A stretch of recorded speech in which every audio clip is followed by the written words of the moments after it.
Punjabi audio book सुन रहे सारे ਸਰੋਤਿਆਂ ਨੂੰ फतेह अज करदी हाँ जी। वाहिगुरू जी का खालसा वाहिगुरू जी की फतेह।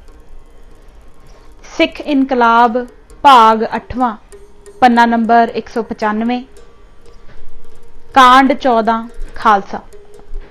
सिख लहर का तीजा निशाना गरीब जनतक मिशन लई राजसी सत्ता उत्ते कब्जा करना सी। यह निशाना हासिल करन लई ਅਤੇ मुगल हकूमत ਨੂੰ उलटाउण लई खालसा साजिया गया। खालसा साजन का महत्व ਅਤੇ इनकलाबी जद्दोजहद विच खालसे दे पाए गए हिस्से की बहुत ज़्यादा अहमियत है, क्योंकि खालसा सिख लहर का सिखर है। पहला, इनकलाबी मिशन नूं रब्बी रंगत।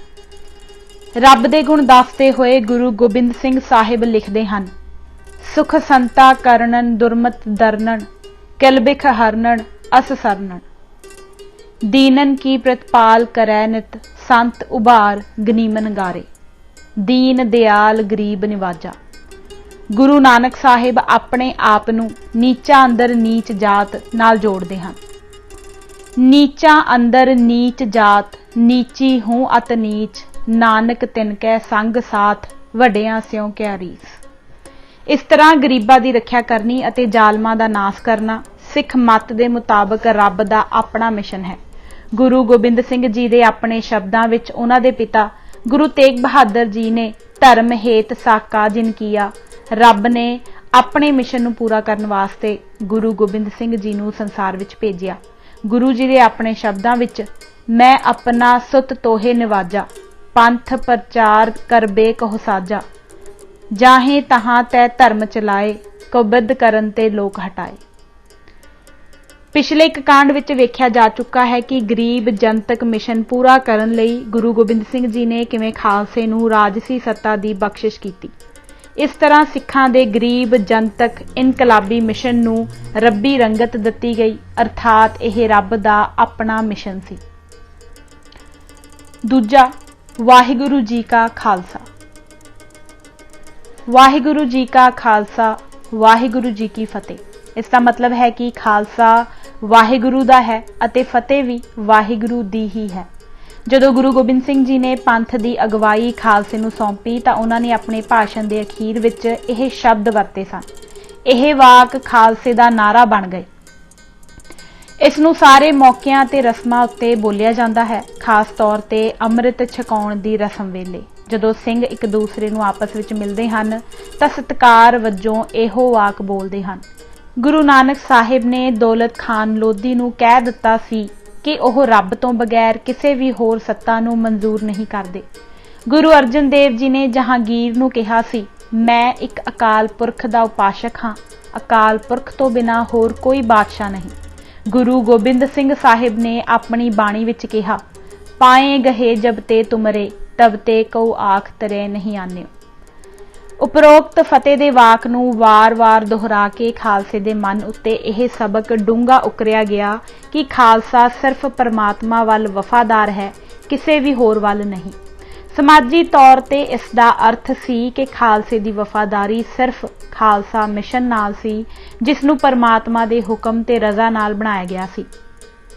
फॉस्टर अपना एक जाती तजर्बा बयान करता है। एक बारी उसने एक सिख घोड़सवार नाल सफर किया। जदों मैं उस तो सत्कार नाल पुछया कि वह किस दी नौकरी करता है तो उसका जवाब हैरान करने वाला सी। उसके जवाब नूं मैं सिखां दा कौमी चरित्र समझदा हाँ। उसकी आवाज़ अते चेहरा आज़ादी अते खुद मुख्तारी दी स्पिरिट नाल चमक पए अते ओह कहन लगा कि वह किसी भी दुनियावी बादशाह नूं स्वीकार नहीं करता ते सिर्फ अपने पैगंबर दा सेवक है। यह वाकया खालसे दी उस स्पिरिट दी एक झलक है जो इनकलाबी दौर तो बाद भी सुलगदी रही सी। इस नारे ने खालसे विच चढ़दी कला दे नाल नाल निमरता दी स्पिरिट भी पैदा की। चढ़दी कला इस वास्ते कि इनकलाबी मिशन रब्बी मिशन है, जिसने कदे ना कदे लाजमी तौर उत्ते कामयाब होना है। निमरता इस करके कि फतेह जा कामयाबी रब दी फतेह है अते रब दी ही किरपा द्वारा है। इस विच हिस्सा लैण वाले दी कोई वडियाई नहीं। तीजा, इनकलाब दा खुला ऐलान। ਜਦੋਂ ਗੁਰੂ ਤੇਗ ਬਹਾਦਰ ਸਾਹਿਬ ਦਾ ਸੀਸ ਆਨੰਦਪੁਰ ਵਿਖੇ ਗੁਰੂ ਗੋਬਿੰਦ ਸਿੰਘ ਜੀ ਕੋਲ ਲਿਆਂਦਾ ਗਿਆ ਤਾਂ ਗੁਰੂ ਜੀ ਨੇ ਪੁੱਛਿਆ ਕਿ ਗੁਰੂ ਤੇਗ ਬਹਾਦਰ ਜੀ ਦੇ ਨਾਲ ਕਿੰਨੇ ਸਿੱਖਾਂ ਨੇ ਕੁਰਬਾਨੀ ਦਿੱਤੀ। ਜਵਾਬ ਸਪਸ਼ਟ ਸੀ, ਕਿਉਂਕਿ ਸਿਰਫ 2 ਸਿੱਖਾਂ ਨੇ ਗੁਰੂ ਜੀ ਦੇ ਨਾਲ ਕੁਰਬਾਨੀ ਦਿੱਤੀ। ਗੁਰੂ ਜੀ ਨੇ ਕਿਹਾ, ਪਰ ਸਿੱਖ ਤਾਂ ਸਾਡੇ ਬਹੁਤ ਆਹੇ। ਇਸ ਤੇ ਜਵਾਬ ਮਿਲਿਆ, ਜੀ ਸੱਚੇ ਪਾਤਸ਼ਾਹ, ਸਭ ਬੇਮੁਖ ਹੋਏ, ਸਭ ਫਿਰ ਗਏ।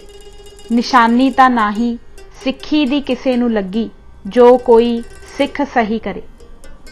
ਇਹ ਸੁਣ ਕੇ ਗੁਰੂ ਜੀ ਨੇ ਕਿਹਾ, ਐਸੀ ਨਿਸ਼ਾਨੀ ਸਿੱਖਾਂ ਨੂੰ ਲਾਵਾਂਗਾ ਜੋ ਹਜ਼ਾਰਾਂ ਵਿੱਚ ਖੜੋਤਾ ਸਿੱਖ ਲੁਕੇ ਨਹੀਂ। ਇਸ ਤਰ੍ਹਾਂ ਗੁਰੂ ਗੋਬਿੰਦ ਸਿੰਘ ਜੀ ਨੇ ਖਾਲਸਾ ਸਾਜਿਆ, ਅਰਥਾਤ ਇਨਕਲਾਬੀ ਦੀ ਇੱਕ ਐਸੀ ਜਥੇਬੰਦੀ ਬਣਾਈ ਜਿਸ ਨੇ ਐਲਾਨੀਆ ਤੌਰ ਉੱਤੇ ਇਨਕਲਾਬ ਲਿਆਉਣ ਦਾ ਬੀੜਾ ਚੁੱਕਿਆ। ਅੰਮ੍ਰਿਤ ਛਕ ਕੇ ਅਰਥਾਤ ਖਾਲਸੇ ਵਿੱਚ ਸ਼ਾਮਲ ਹੋ ਕੇ ਹਰ ਸਿੱਖ ਸਿੰਘ ਬਣ ਜਾਂਦਾ ਸੀ।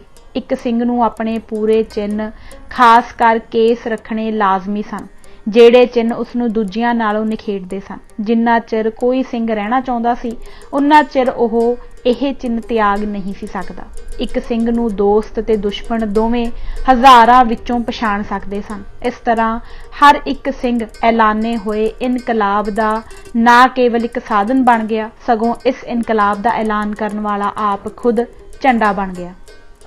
1675 ਈਸਵੀ ਵਿੱਚ ਗੁਰੂ ਜੀ ਨੇ ਸਿੱਖਾਂ ਨੂੰ ਐਸੇ ਚਿੰਨ੍ਹ ਪ੍ਰਦਾਨ ਕਰਨ ਦੀ ਸੋਚੀ ਸੀ ਜਿਹੜੇ ਉਹਨਾਂ ਨੂੰ ਦੂਜਿਆਂ ਨਾਲੋਂ ਨਿਖੇੜਨ। ਉਹਨਾਂ ਨੇ 24 ਸਾਲ ਬਾਅਦ 1699 ਵਿੱਚ ਖਾਲਸਾ ਸਾਜ ਕੇ ਇਸ ਇਰਾਦੇ ਨੂੰ ਠੋਸ ਰੂਪ ਦਿੱਤਾ। ਇਸ ਤੋਂ ਇੱਕ ਲੰਬੀ ਦੇਰ ਦੀ ਬਣਾਈ ਯੋਜਨਾ ਤੇ ਤਿਆਰੀ ਦਾ ਪਤਾ ਲੱਗਦਾ ਹੈ। ਗੁਰੂ ਹਰਗੋਬਿੰਦ ਸਾਹਿਬ ਦੀਆਂ ਲੜਾਈਆਂ ਵਿਅਰਥ ਨਹੀਂ ਸਨ ਗਈਆਂ। ਇਹਨਾਂ ਨੇ ਸਿੱਖਾਂ ਵਿੱਚ ਸਵੈ ਭਰੋਸਾ ਭਰਿਆ ਅਤੇ ਆਪਣੀ ਸ਼ਕਤੀ ਦਾ ਅਹਿਸਾਸ ਪੈਦਾ ਕੀਤਾ।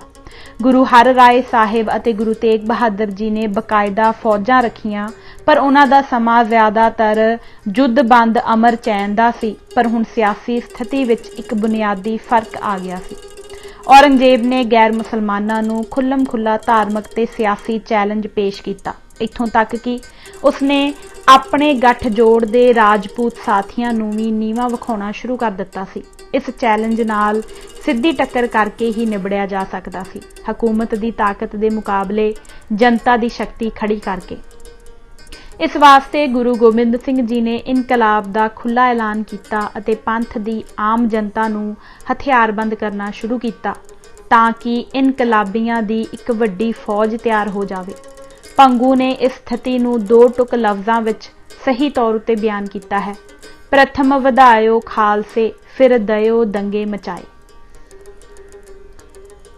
ਚੌਥਾ, ਖਾਲਸਾ ਇਨਕਲਾਬ ਦੇ ਸਾਧਨ ਵਜੋਂ।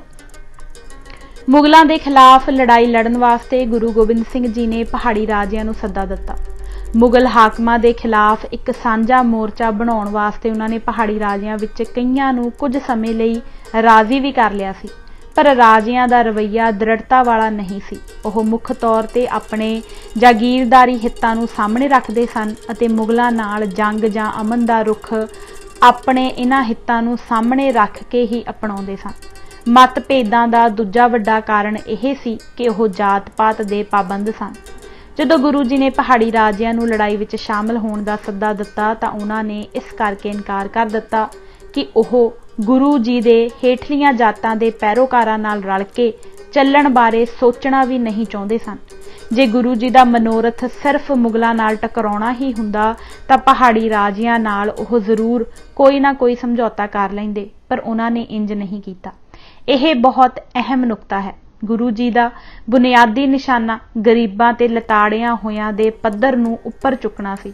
ਉਹ ਚਾਹੁੰਦੇ ਸਨ ਕਿ ਇਹ ਲੋਕ ਆਪਣੇ ਵਾਸਤੇ ਰਾਜਸੀ ਸੱਤਾ ਉੱਤੇ ਕਬਜ਼ਾ ਕਰਨ। ਇਸ ਮਨੋਰਥ ਨੂੰ ਮੁੱਖ ਰੱਖਣ ਕਾਰਨ ਹੀ ਗੁਰੂ ਜੀ ਨੂੰ ਆਪਣਾ ਫੌਜੀ ਕੰਮ ਬੜੇ ਹੇਠਲੇ ਪੱਧਰ ਤੋਂ ਚੁੱਕਣਾ ਪਿਆ। ਸ਼ੁਰੂ ਵਿੱਚ ਗੁਰੂ ਜੀ ਆਪਣੇ ਹੱਥਾਂ ਨਾਲ ਤੀਰ ਬਣਾਉਂਦੇ ਅਤੇ ਉਹਨਾਂ ਲੋਕਾਂ ਨੂੰ ਫੌਜੀ ਸਿਖਲਾਈ ਦਿੰਦੇ ਜਿਨ੍ਹਾਂ ਨੂੰ ਜਾਤ-ਪਾਤੀ ਵਿਚਾਰਧਾਰਾ ਨੇ ਹਥਿਆਰ ਚੁੱਕਣ ਤੋਂ ਮਨਾਹੀ ਕੀਤੀ ਹੋਈ ਸੀ। ਪਹਾੜੀ ਰਾਜਿਆਂ ਕੋਲ ਫੌਜਾਂ ਸਨ, ਹਥਿਆਰ ਸਨ, ਫੌਜੀ ਪਰੰਪਰਾ ਸੀ, ਪਰ ਗੁਰੂ ਜੀ ਨੇ ਉਹਨਾਂ ਉੱਤੇ ਨਿਰਭਰ ਹੋਣ ਦਾ ਸੌਖਾ ਰਾਹ ਅਖਤਿਆਰ ਨਹੀਂ ਸੀ ਕੀਤਾ, ਕਿਉਂਕਿ ਇਹ ਸੌਖਾ ਰਾਹ ਆਪਣੇ ਬੁਨਿਆਦੀ ਧਾਰਮਿਕ ਅਤੇ ਸਮਾਜੀ ਅਸੂਲ ਤੇ ਨਿਸ਼ਾਨੇ ਤਿਆਗ ਕੇ ਹੀ ਕੀਤਾ ਜਾ ਸਕਦਾ ਸੀ।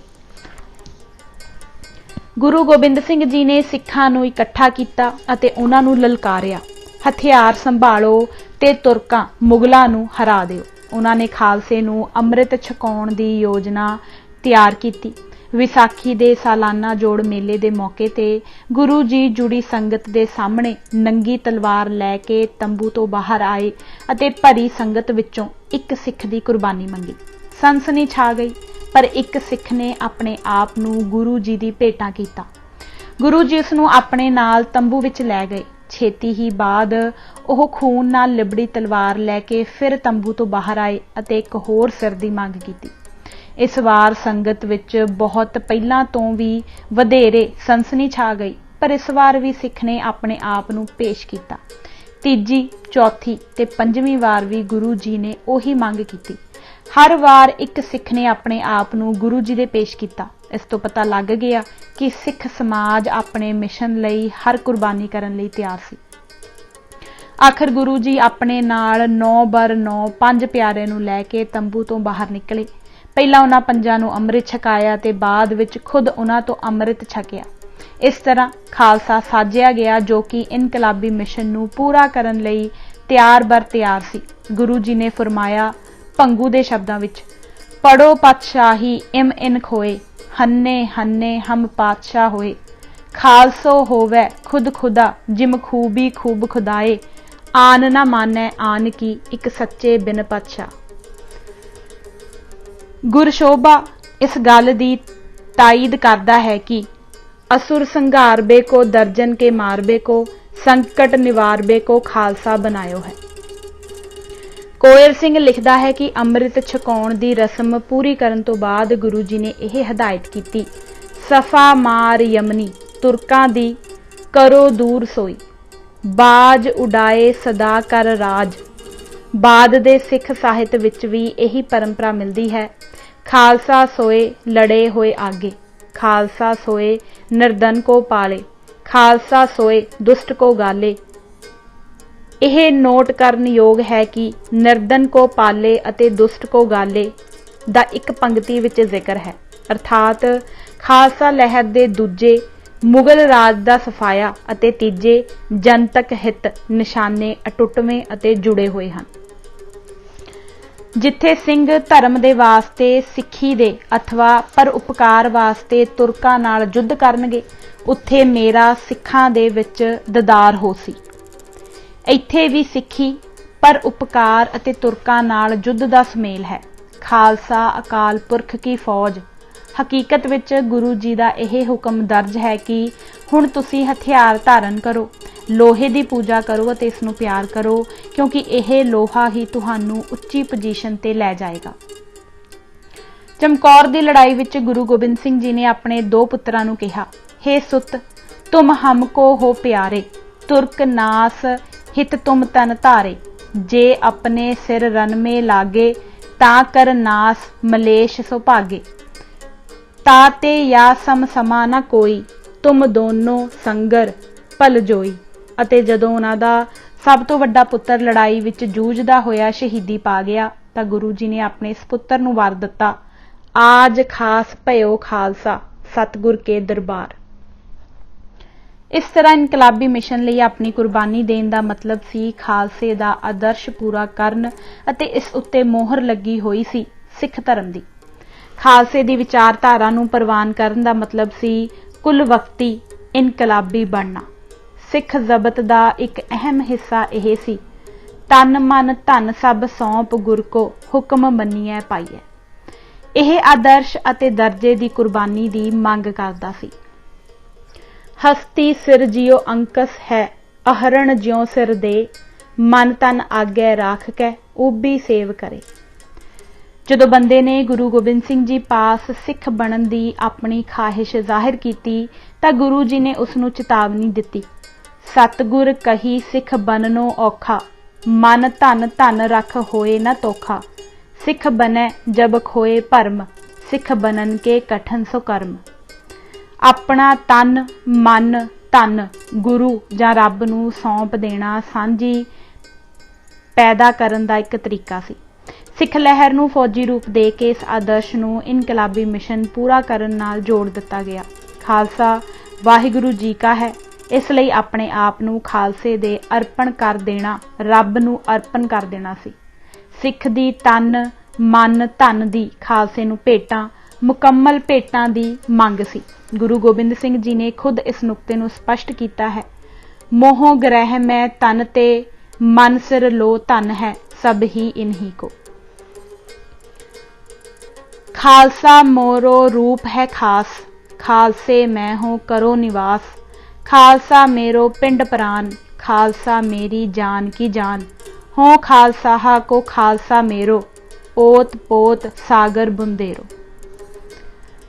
हज़ारां सिखां ने इस मियार दा जीवन बतीत किया, इत्थों तक कि जद्दो जहद दे बहुत अखीरले समय विच भी जिहड़े खालसा दल विच शामिल हुंदे सन, मिशन की लोड़ अनुसार अपने टब्बरां नालों संबंध तोड़ लैंदे सन। जिहड़े सिंह बिना इजाजत अपने टब्बरां नूं मिलण लई चले जांदे सन, उन्हां नूं तनख्वाह लाई जांदी। जो निस सिंह बाहर रहो, जो बिन पूछे घर जाए, सौ खालसे नह रले बिन लाए तनखाहे। जदों खालसा दल नूं 5 जथियां विच मुड़ जथेबंद किया गया तां उन्हां विचों एक जथे का नां शहीदी जथा सी, अर्थात उस जथे ने इनकलाबी मिशन लई अपने आप नूं पूरी तरह अर्पण कर दिता होया सी अते इस मिशन लई जिथे भी किते शहीदी जरूरत पैंदी उस लई ओह हमेशा हाज़र सन। निहंगां ते अकालियां दी काफ़ी गिनती सी। शहीदां वांग निहंग ते अकाली ओह वालंटीयर सन, जिन्हां सिख पंथ की हथियारबंद सेवा करन वास्ते अपने आप नूं अर्पण किया होया सी। शायद ओह शहीदां दी ही एक शाख सन। उन्हां ने संसारक जीवन नालों अपने सारे संबंध तोड़ लए सन। अपना अते पंथ लई मर मिटण वास्ते सदा तैयार बर तैयार रहिंदे सन। जिवें तुरकां लई जां निसार सन, तिवें ही सिखां लई अकाली ते निहंग सन। पर दोवां विच फर्क यह सी कि निहंग किसी हकूमत की तनख्वाहदार फौज नहीं सन, ओह रजाकार फौज सन। उन्हां ने इनकलाबी मिशन लई जीवन अर्पण किया होया सी। इस मिशन तो प्रेरणा लैंदे सन अते अपने मिशन अते इनकलाबी आदर्शां बारे पूरी तरह सुचेत सन। उन्हां दा एक हथियारबंद साझा समूह सी जो अज भी इसे शक्ल विच चल रहा है। दूजे शब्दों विच उन्हां ने खालसा इनकलाबी मिशन लई तन मन धन अर्पण कर देण दे आदर्श नूं अमली जथेबंद रूप दिता सी। इसे करके उन्हां दी पंथ विच सब तो ज़्यादा इज्जत की जाती सी। किसी वेले वो खालसा आदर्श दे सुचेत रक्षक सन। जदों इस लहर की कमजोरी का समा आया तो लहर कई हिस्सियां मिसलों विच वंडी गई। उन्हां विचों एक मिसल का नां शहीदां दी मिसल सी। इस मिसल दे कोल कोई अपना इलाका नहीं सी। समुचा पंथ उन्हां दे रोटी कपड़े का प्रबंध करदा सी। पंथ नूं सांझा खतरा नजिठण वेले सारियां मिसलां इन्हां निहंगां ते अकालियां दे दुआले इकट्ठियां हो जांदियां सन। किसी हमले वेले जिवें कि अबदाली दे किसी हमले दे खतरे वेले हालात नाल निबड़न लई अकालियां वल्लों गुरमता पेश किया जांदा सी। सारियां मिसलां उस गुरमते ते फुੱਲ चढ़ाउंदियां सन। इत्थों तक कि रणजीत सिंह भी उन्हां दी इज्जत करदा सी अते अकालियां दी नाराज़गी तो डरदा सी। जद रणजीत सिंह पिछों सिख फौज दीआं फौजी कमेटियां बणीआं तां उन्हां विच फैसला कुन शक्ति अकाली सन। स्काट अकालियां दी क्रामवैल दे आयरन साइड्स नाल तुलना करदा है। अकाली 5th मोनार्की मैन की नुमाइंदगी करते सन, दृढ़ अते समझौता रहत सन, अपने मिशन के सही होने बारे दृढ़ता नाल यकीन रखते सन, सारियां दी बराबरी के हक ते जोर दिंदे सन। नाम निहाद आगुआं की बजाय पंजां की कमेटी जां पंचां दे फैसले तो अगवाई लैंदे सन अते उन्हां आगुआं उत्ते तिखी नज़र रखते सन तां कि ओह सारी ताकत अपने हत्थां विच इकट्ठी ना कर लैण। पंजवां, इखलाकी कदरां दे राखे वजों। जिवें उपर कहा जा चुका है, सिख लहर दा दो रुखी मुहान सी। एक पासे इसका रुख इंसान नूं खुदगर्जी तो उतार चुक के आदर्शक इंसान बनाउण वाल सी, दूजे पासे उस समाजी ते राजसी माहौल नूं बदलण वाल सी जो इंसान दी आदर्शक तरक्की विच रुकावट बन रहा सी। इस विच कोई शक नहीं कि गुरु गोबिंद सिंह जी ने खालसे नूं सियासी सत्ता सौंपी, पर यह खालसा उन्हां दे अपने संकल्प दा खालसा सी। गुरु साहिब ने कहा सी, खालसा मेरो रूप है खास, खालसा मेरो सतगुर पूरा। इस करके खालसे दे इखलाकी म्यार कायम रखण उत्ते सब तो ज़्यादा जोर दिता गया। खालसा सोए पंच को मारे, खालसा सोए भरम को साड़े, खालसा सोए मान जो त्यागै, खालसा सो पर तरिया ते भागै। पांच की कुसंगत तज संगत सो प्रीत करे, दया और धर्म धार त्यागे सब लालसा। गुरु गोबिंद सिंह जी दे काल चलाने तो एक दिन पहला जदों ਸਿੰਘਾਂ ने उन्हां तो पुछया कि उन्हां तो बाद गुरगद्दी दा जानशीन कौन होवेगा, तां गुरु जी ने जवाब दिता, खालसा मेरो रूप है, हो खालस के पास आद अंत होत है, खालस मैं प्रगास। गुरु गोबिंद सिंह जी दे समकाली ते निकटवर्ती भाई नंद लाल लिखते हैं, खालसा सोए जो निंदा त्यागै, खालसा सोए लड़े होए आगे, खालसा सोए पर दृष्ट त्यागै, खालसा सोए नाम रत लागै।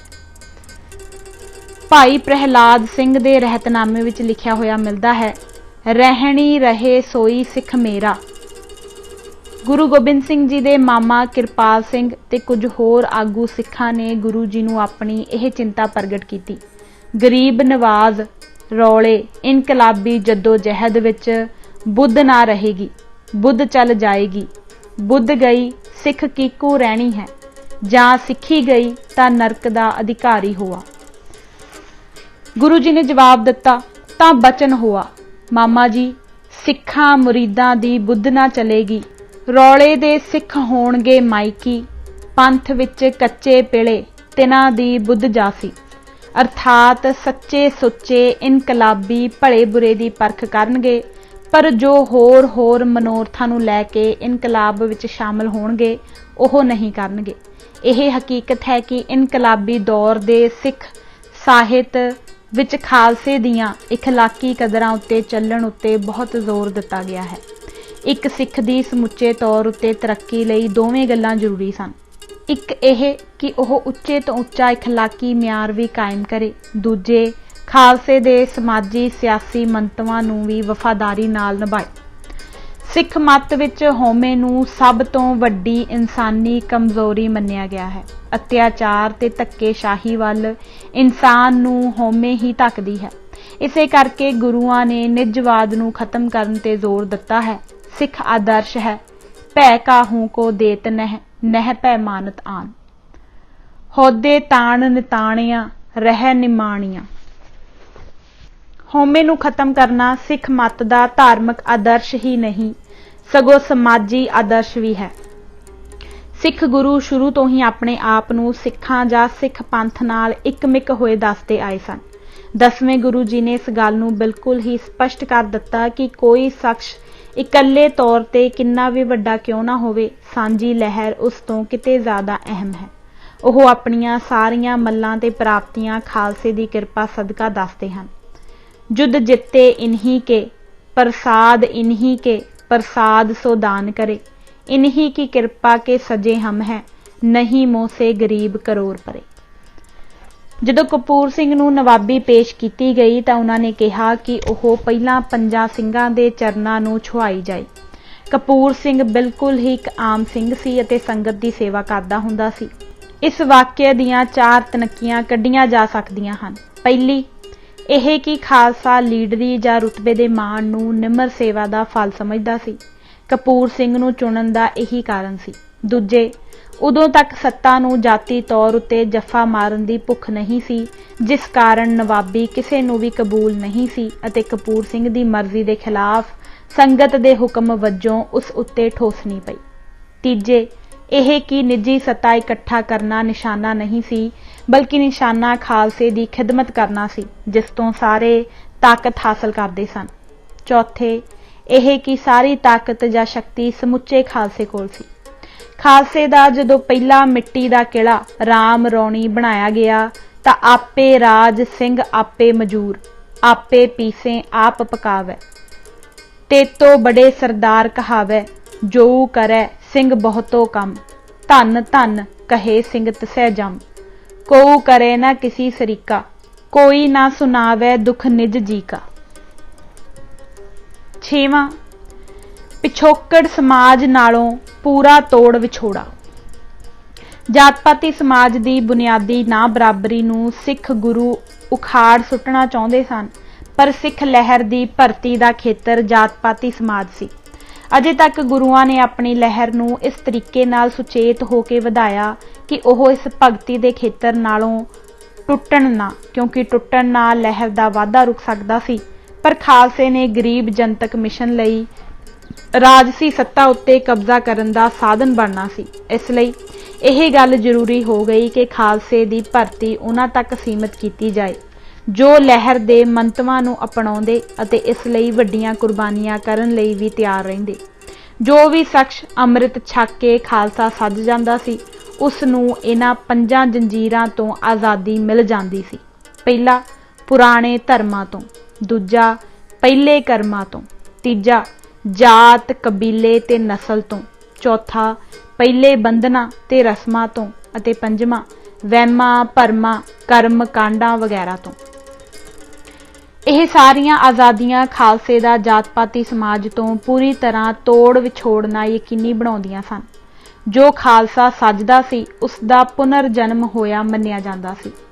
जनेऊ पाउण दी रस्म नूं भी आरिया पुणे विच पुनर्जन्म होना मन्निया जांदा सी, पर खालसे दे पुनर्जन्म का मतलब आरिया जाति विच दोबारा जन्म लैना नहीं सी, बल्कि इस दे उल्ट अमृत छकन नाल जात पाती वल्लों लाए गए सारे कलंक धोते गए समझे जाते सन। दूसरे शब्दां विच जात पाती समाज नालों मुकम्मल तोड़ विछोड़ा हो जाता सी। ना सिर्फ यह ਸਿੰਘਾਂ ते सिखां विचकार भी एक प्रतख फर्क दसन लगा, सगों ਜਿਹੜੇ सिख खालसा नहीं बनते सन उन्हां नूं सहजधारी सिख कहा जाता सी, अते ਜਿਹੜੇ खालसा सज जाते सन उन्हां नूं ਸਿੰਘ कहा जाता सी। यह वरती गई शब्दावली अर्थ भरपूर है। सहजधारी का मतलब सी कि एक होर सिख ਸਿੰਘ बनन दे अमल वल सहजे सहजे जा रहा सी। सहजधारी सिख मत की विचारधारा नूं तां प्रवान करते सन, पर किसी न किसी कारण अजे उस हद तक अपड़न लई तैयार नहीं सन जिस वल यह विचारधारा उन्हां नूं लै जा रही सी। खालसे की सिरजना वेले सिख सफां विच वड्डे विचारधारक मतभेद पैदा हो गए सन। कुछ लोगों ने अपनियां परंपराई रीतियां ते रिवाजां नूं छड्डण दी असमर्था प्रगट की, पर इस मतभेद कारण लहर दा अपने भर्ती दे खेतर नालों संबंध नहीं टुटा सी। खालसे की सिरजना नाल जात पाती समाज वल्लों जो धक्का लगना सी, सहजधारी सिखां दे खालसे ते जात पाती समाज दे विचकार खड़े हो जाण नाल उस धक्के दी चोट दा जोर घट गया।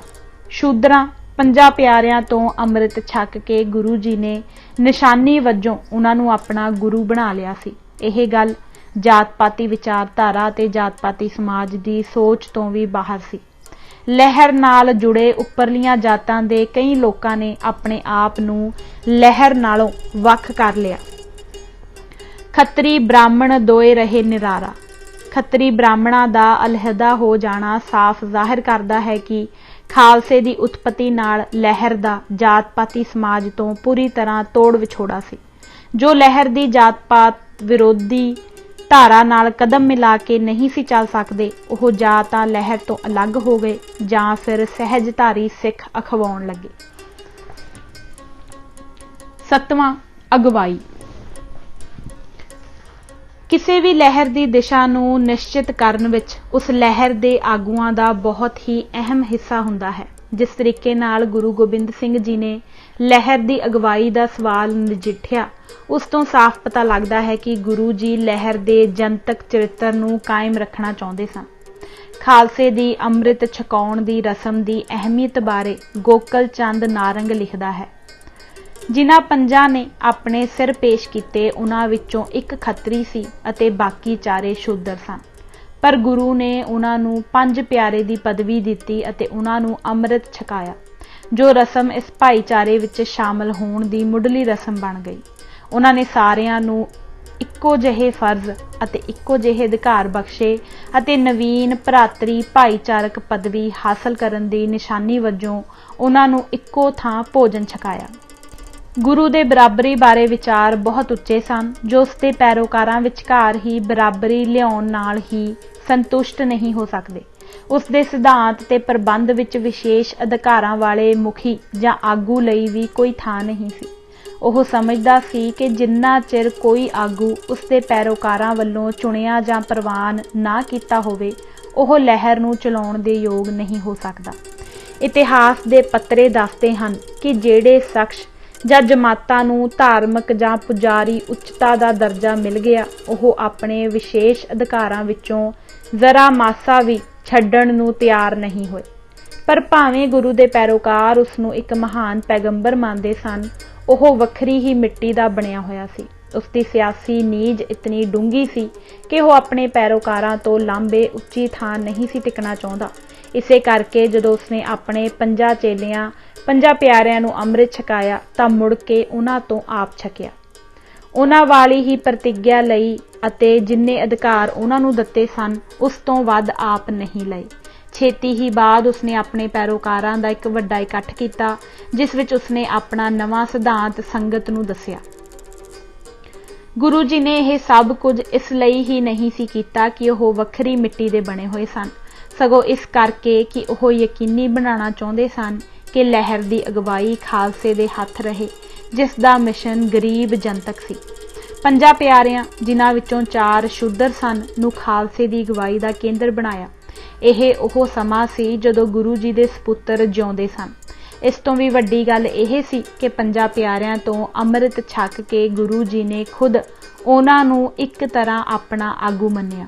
ਚਮਕੌਰ ਦੀ ਲੜਾਈ ਵੇਲੇ ਜਦੋਂ ਸਿੱਖਾਂ ਨੇ ਉਹਨਾਂ ਨੂੰ ਬੇਨਤੀ ਕੀਤੀ ਕਿ ਉਹ ਗੜੀ ਛੱਡ ਕੇ ਚਲੇ ਜਾਣ ਅਤੇ ਬਾਹਰ ਜਾ ਕੇ ਖਾਲਸੇ ਨੂੰ ਮੁੜ ਜਥੇਬੰਦ ਕਰਨ, ਤਾਂ ਗੁਰੂ ਜੀ ਨੇ ਉਹਨਾਂ ਦੀਆਂ 3 ਪਰਿਕਰਮਾ ਕੀਤੀਆਂ। ਆਪਣੀ ਕਲਗੀ ਉਹਨਾਂ ਦੇ ਸਾਹਮਣੇ ਰੱਖੀ, ਆਪਣੇ ਹਥਿਆਰ ਉਹਨਾਂ ਨੂੰ ਦਿੱਤੇ ਅਤੇ ਕਿਹਾ, ਵਾਹਿਗੁਰੂ ਜੀ ਕਾ ਖਾਲਸਾ, ਵਾਹਿਗੁਰੂ ਜੀ ਕੀ ਫਤਿਹ। ਇਹ ਸਿਧਾਂਤ ਕਿ ਸਿੱਖਾਂ ਦੀ ਅਗਵਾਈ ਸਮੁੱਚੇ ਤੌਰ ਤੇ ਖਾਲਸੇ ਦੇ ਹੱਥ ਹੈ, ਸਿੱਖਾਂ ਲਈ ਇਹ ਇੱਕ ਵੱਡੇ ਨਿਸ਼ਚੇ ਵਾਲਾ ਵਿਸ਼ਵਾਸ ਬਣ ਗਿਆ।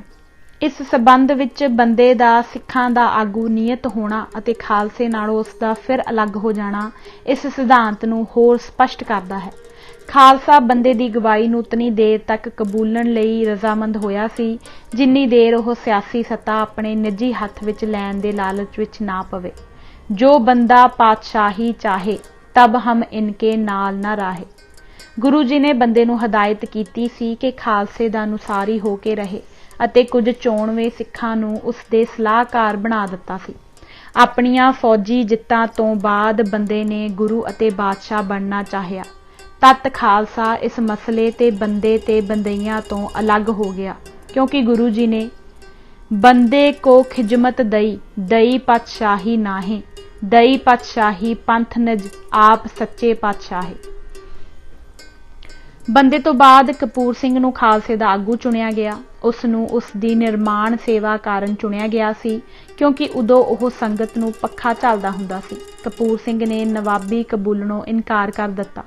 ਉਹ ਚਾਹੁੰਦਾ ਸੀ ਕਿ ਉਸ ਨੂੰ ਪਹਿਲੀ ਸੇਵਾ ਵਿੱਚ ਹੀ ਲੱਗਾ ਰਹਿਣ ਦਿੱਤਾ ਜਾਏ ਅਤੇ ਇਸ ਵੱਡੇ ਮਾਣ ਤੋਂ ਉਸ ਨੂੰ ਬਚਾਇਆ ਜਾਏ, ਪਰ ਖਾਲਸੇ ਦੀ ਅਗਵਾਈ ਕਰਨ ਵਾਸਤੇ ਉਸ ਨੂੰ ਮਜਬੂਰ ਕੀਤਾ ਗਿਆ। ਆਗੂ ਬਣ ਜਾਣ ਤੇ ਵੀ ਕਪੂਰ ਸਿੰਘ ਖਾਲਸੇ ਨਾਲ ਸਲਾਹ ਕੀਤੇ ਬਗੈਰ ਕੋਈ ਕਦਮ ਨਹੀਂ ਸੀ ਚੁੱਕਦਾ। ਬਹੁਤ ਸਿੰਘਨ ਕੋ ਆਦਰ ਧਰੈ, ਬਿਨ ਪੁੱਛੇ ਪੰਥ ਗੱਲ ਨਾ ਕਰੈ। ਕਪੂਰ ਸਿੰਘ ਦਾ ਯੁੱਗ ਖਤਮ ਹੋਣ ਤੇ ਇਨਕਲਾਬੀ ਭਾਵਨਾ ਘੱਟ ਹੁੰਦੀ ਗਈ। ਕਪੂਰ ਸਿੰਘ ਤੋਂ ਬਾਅਦ ਜੱਸਾ ਸਿੰਘ ਕਲਾਲ ਨੂੰ ਕਪੂਰ ਸਿੰਘ ਦੇ ਮਸ਼ਵਰੇ ਉੱਤੇ ਖਾਲਸੇ ਦਾ ਆਗੂ ਚੁਣਿਆ ਗਿਆ। ਜੱਸਾ ਸਿੰਘ ਵੀ ਬੜੀ ਨਿਰਮਾਣ ਹਾਲਤ ਤੋਂ ਉੱਠਿਆ ਸੀ। ਮੰਗਤ ਖਾਸ ਖਾਲਸੈ ਰਲਿਓ, ਭਇਓ ਪੰਥ ਪਾਤਸ਼ਾਹੇ। ਇੱਥੇ ਪਾਤਸ਼ਾਹ ਦਾ ਮਤਲਬ ਹਾਕਮ ਨਹੀਂ, ਬਲਕਿ ਇਸ ਦਾ ਅਰਥ ਹੈ ਸਭ ਤੋਂ ਵੱਡਾ ਆਗੂ। ਜਦੋਂ ਖਾਲਸੇ ਨੇ ਲਾਹੌਰ ਉੱਤੇ ਪਹਿਲੀ ਵਾਰ ਜਿੱਤ ਹਾਸਲ ਕੀਤੀ ਤਾਂ ਜੱਸਾ ਸਿੰਘ ਨੇ ਆਪਣੇ ਨਾਂ ਦਾ ਸਿੱਕਾ ਚਲਾਇਆ। ਇਹ ਖਾਲਸੇ ਦੀ ਸਾਂਝੀ ਅਗਵਾਈ ਦੀ ਪਰੰਪਰਾ ਦੇ ਇਤਨਾ ਖਿਲਾਫ ਸੀ ਕਿ ਇਸ ਮਾਮਲੇ ਦੇ ਸਬੰਧ ਵਿੱਚ ਸਿੱਖਾਂ ਦਾ ਇੱਕ ਖਾਸ ਇਕੱਠ ਕੀਤਾ ਗਿਆ। ਉਸ ਇਕੱਠ ਵਿੱਚ ਉਸ ਸਿੱਕੇ ਨੂੰ ਵਾਪਸ ਲੈਣ ਦਾ ਫੈਸਲਾ ਕੀਤਾ ਗਿਆ। ਇਸ ਸਿੱਕੇ ਦੀ ਥਾਂ ਗੁਰੂ ਦੇ ਨਾਂ ਵਾਲਾ ਸਿੱਕਾ ਚਲਾਇਆ ਗਿਆ। ਪੋਲੀਅਰ 1780 ਈਸਵੀ ਨੇ ਲਿਖਿਆ ਹੈ, ਸਿੱਖਾਂ ਦੀ ਸਰਕਾਰ ਉੱਪਰਲੇ ਚੁਣੇ ਹੋਏ ਲੋਕਾਂ ਦੀ ਹੈ, ਜਿਸ ਵਿੱਚ ਕਿਸੇ ਨੂੰ ਵੀ ਵਿਸ਼ੇਸ਼ ਵਡਿਆਈ ਹਾਸਲ ਹੋਣ ਨਹੀਂ ਦਿੱਤੀ ਜਾਂਦੀ, ਸਵਾਏ ਜੋ ਕੁਦਰਤੀ ਤਾਕਤ ਤੋਂ ਹਾਸਲ ਹੁੰਦੀ ਹੈ। ਸਾਰੇ ਛੋਟੇ ਵੱਡੇ ਆਗੂ, ਇੱਥੋਂ ਤੱਕ ਕਿ ਗਰੀਬ ਤੋਂ ਗਰੀਬ ਅਤੇ ਆਮ ਸਿੱਖ ਵੀ ਆਪਣੇ ਆਪ ਨੂੰ ਇੱਕ ਦੂਜੇ ਦੇ ਬਰਾਬਰ ਸਮਝਦੇ ਹਨ। ਲੋਕਾਂ ਨਾਲ ਸੰਬੰਧਿਤ ਕੰਮਾਂ ਵਿੱਚ ਅਤੇ ਉਸ ਸਭ ਤੋਂ ਵੱਡੇ ਸਾਲਾਨਾ ਇਕੱਠ ਕੌਂਸਲ ਜਾਂ ਗੁਰਮਤੇ ਵਿੱਚ ਜੋ ਅੰਮ੍ਰਿਤਸਰ ਜਾਂ ਲਾਹੌਰ ਜਾਂ ਹੋਰ ਕਿਸੇ ਥਾਂ ਹੁੰਦੇ ਹਨ। ਐਸੇ ਇਕੱਠਾਂ ਵਿੱਚ ਹਰ ਇੱਕ ਫੈਸਲਾ ਹਾਜ਼ਰ ਲੋਕਾਂ ਦੀ ਬਹੁਸੰਮਤੀ ਨਾਲ ਕੀਤਾ ਜਾਂਦਾ ਹੈ ਅਤੇ ਜੋ ਵੀ ਉਹਨਾਂ ਵਿੱਚ ਸ਼ਾਮਲ ਹੋਣਾ ਚਾਹੇ ਉਸ ਨੂੰ ਵੋਟ ਦੇਣ ਦਾ ਪੂਰਾ ਹੱਕ ਹੈ। ਫੋਸਟਰ ਵੀ ਪੁਸ਼ਟੀ ਕਰਦਾ ਹੈ ਕਿ ਸਿੱਖਾਂ ਦੇ ਸਮਾਜ ਵਿੱਚ ਰੁਤਬੇ ਦੀ ਬਰਾਬਰੀ ਰੱਖੀ ਜਾਂਦੀ ਹੈ। ਕਿਸੇ ਵੀ ਜਮਾਤ ਦੇ ਆਦਮੀ ਨੂੰ ਭਾਵੇਂ ਉਹ ਕਿੰਨਾ ਹੀ ਧਨਾੜ ਤੇ ਸ਼ਕਤੀ ਵਾਲਾ ਕਿਉਂ ਨਾ ਹੋਵੇ, ਇਹ ਬਰਾਬਰੀ ਤੋੜਨ ਨਹੀਂ ਦਿੱਤੀ ਜਾਂਦੀ। ਜਦੋਂ ਕੌਮ ਦਾ ਆਮ ਇਕੱਠ ਹੁੰਦਾ ਜਿਸ ਵਿੱਚ ਜ਼ਿਆਦਾ ਫੌਜੀ ਹਾਜ਼ਰ ਹੁੰਦੇ, ਹਰ ਇੱਕ ਆਦਮੀ ਨੂੰ ਆਪਣਾ ਵਿਚਾਰ ਪੇਸ਼ ਕਰਨ ਦਾ ਅਧਿਕਾਰ ਸੀ ਅਤੇ ਕਿਹਾ ਜਾਂਦਾ ਹੈ ਕਿ ਬਹਿਸ ਦੇ ਵਿਸ਼ੇ ਤੇ ਫੈਸਲਾ ਬਹੁਸੰਮਤੀ ਨਾਲ ਕੀਤਾ ਜਾਂਦਾ ਹੈ।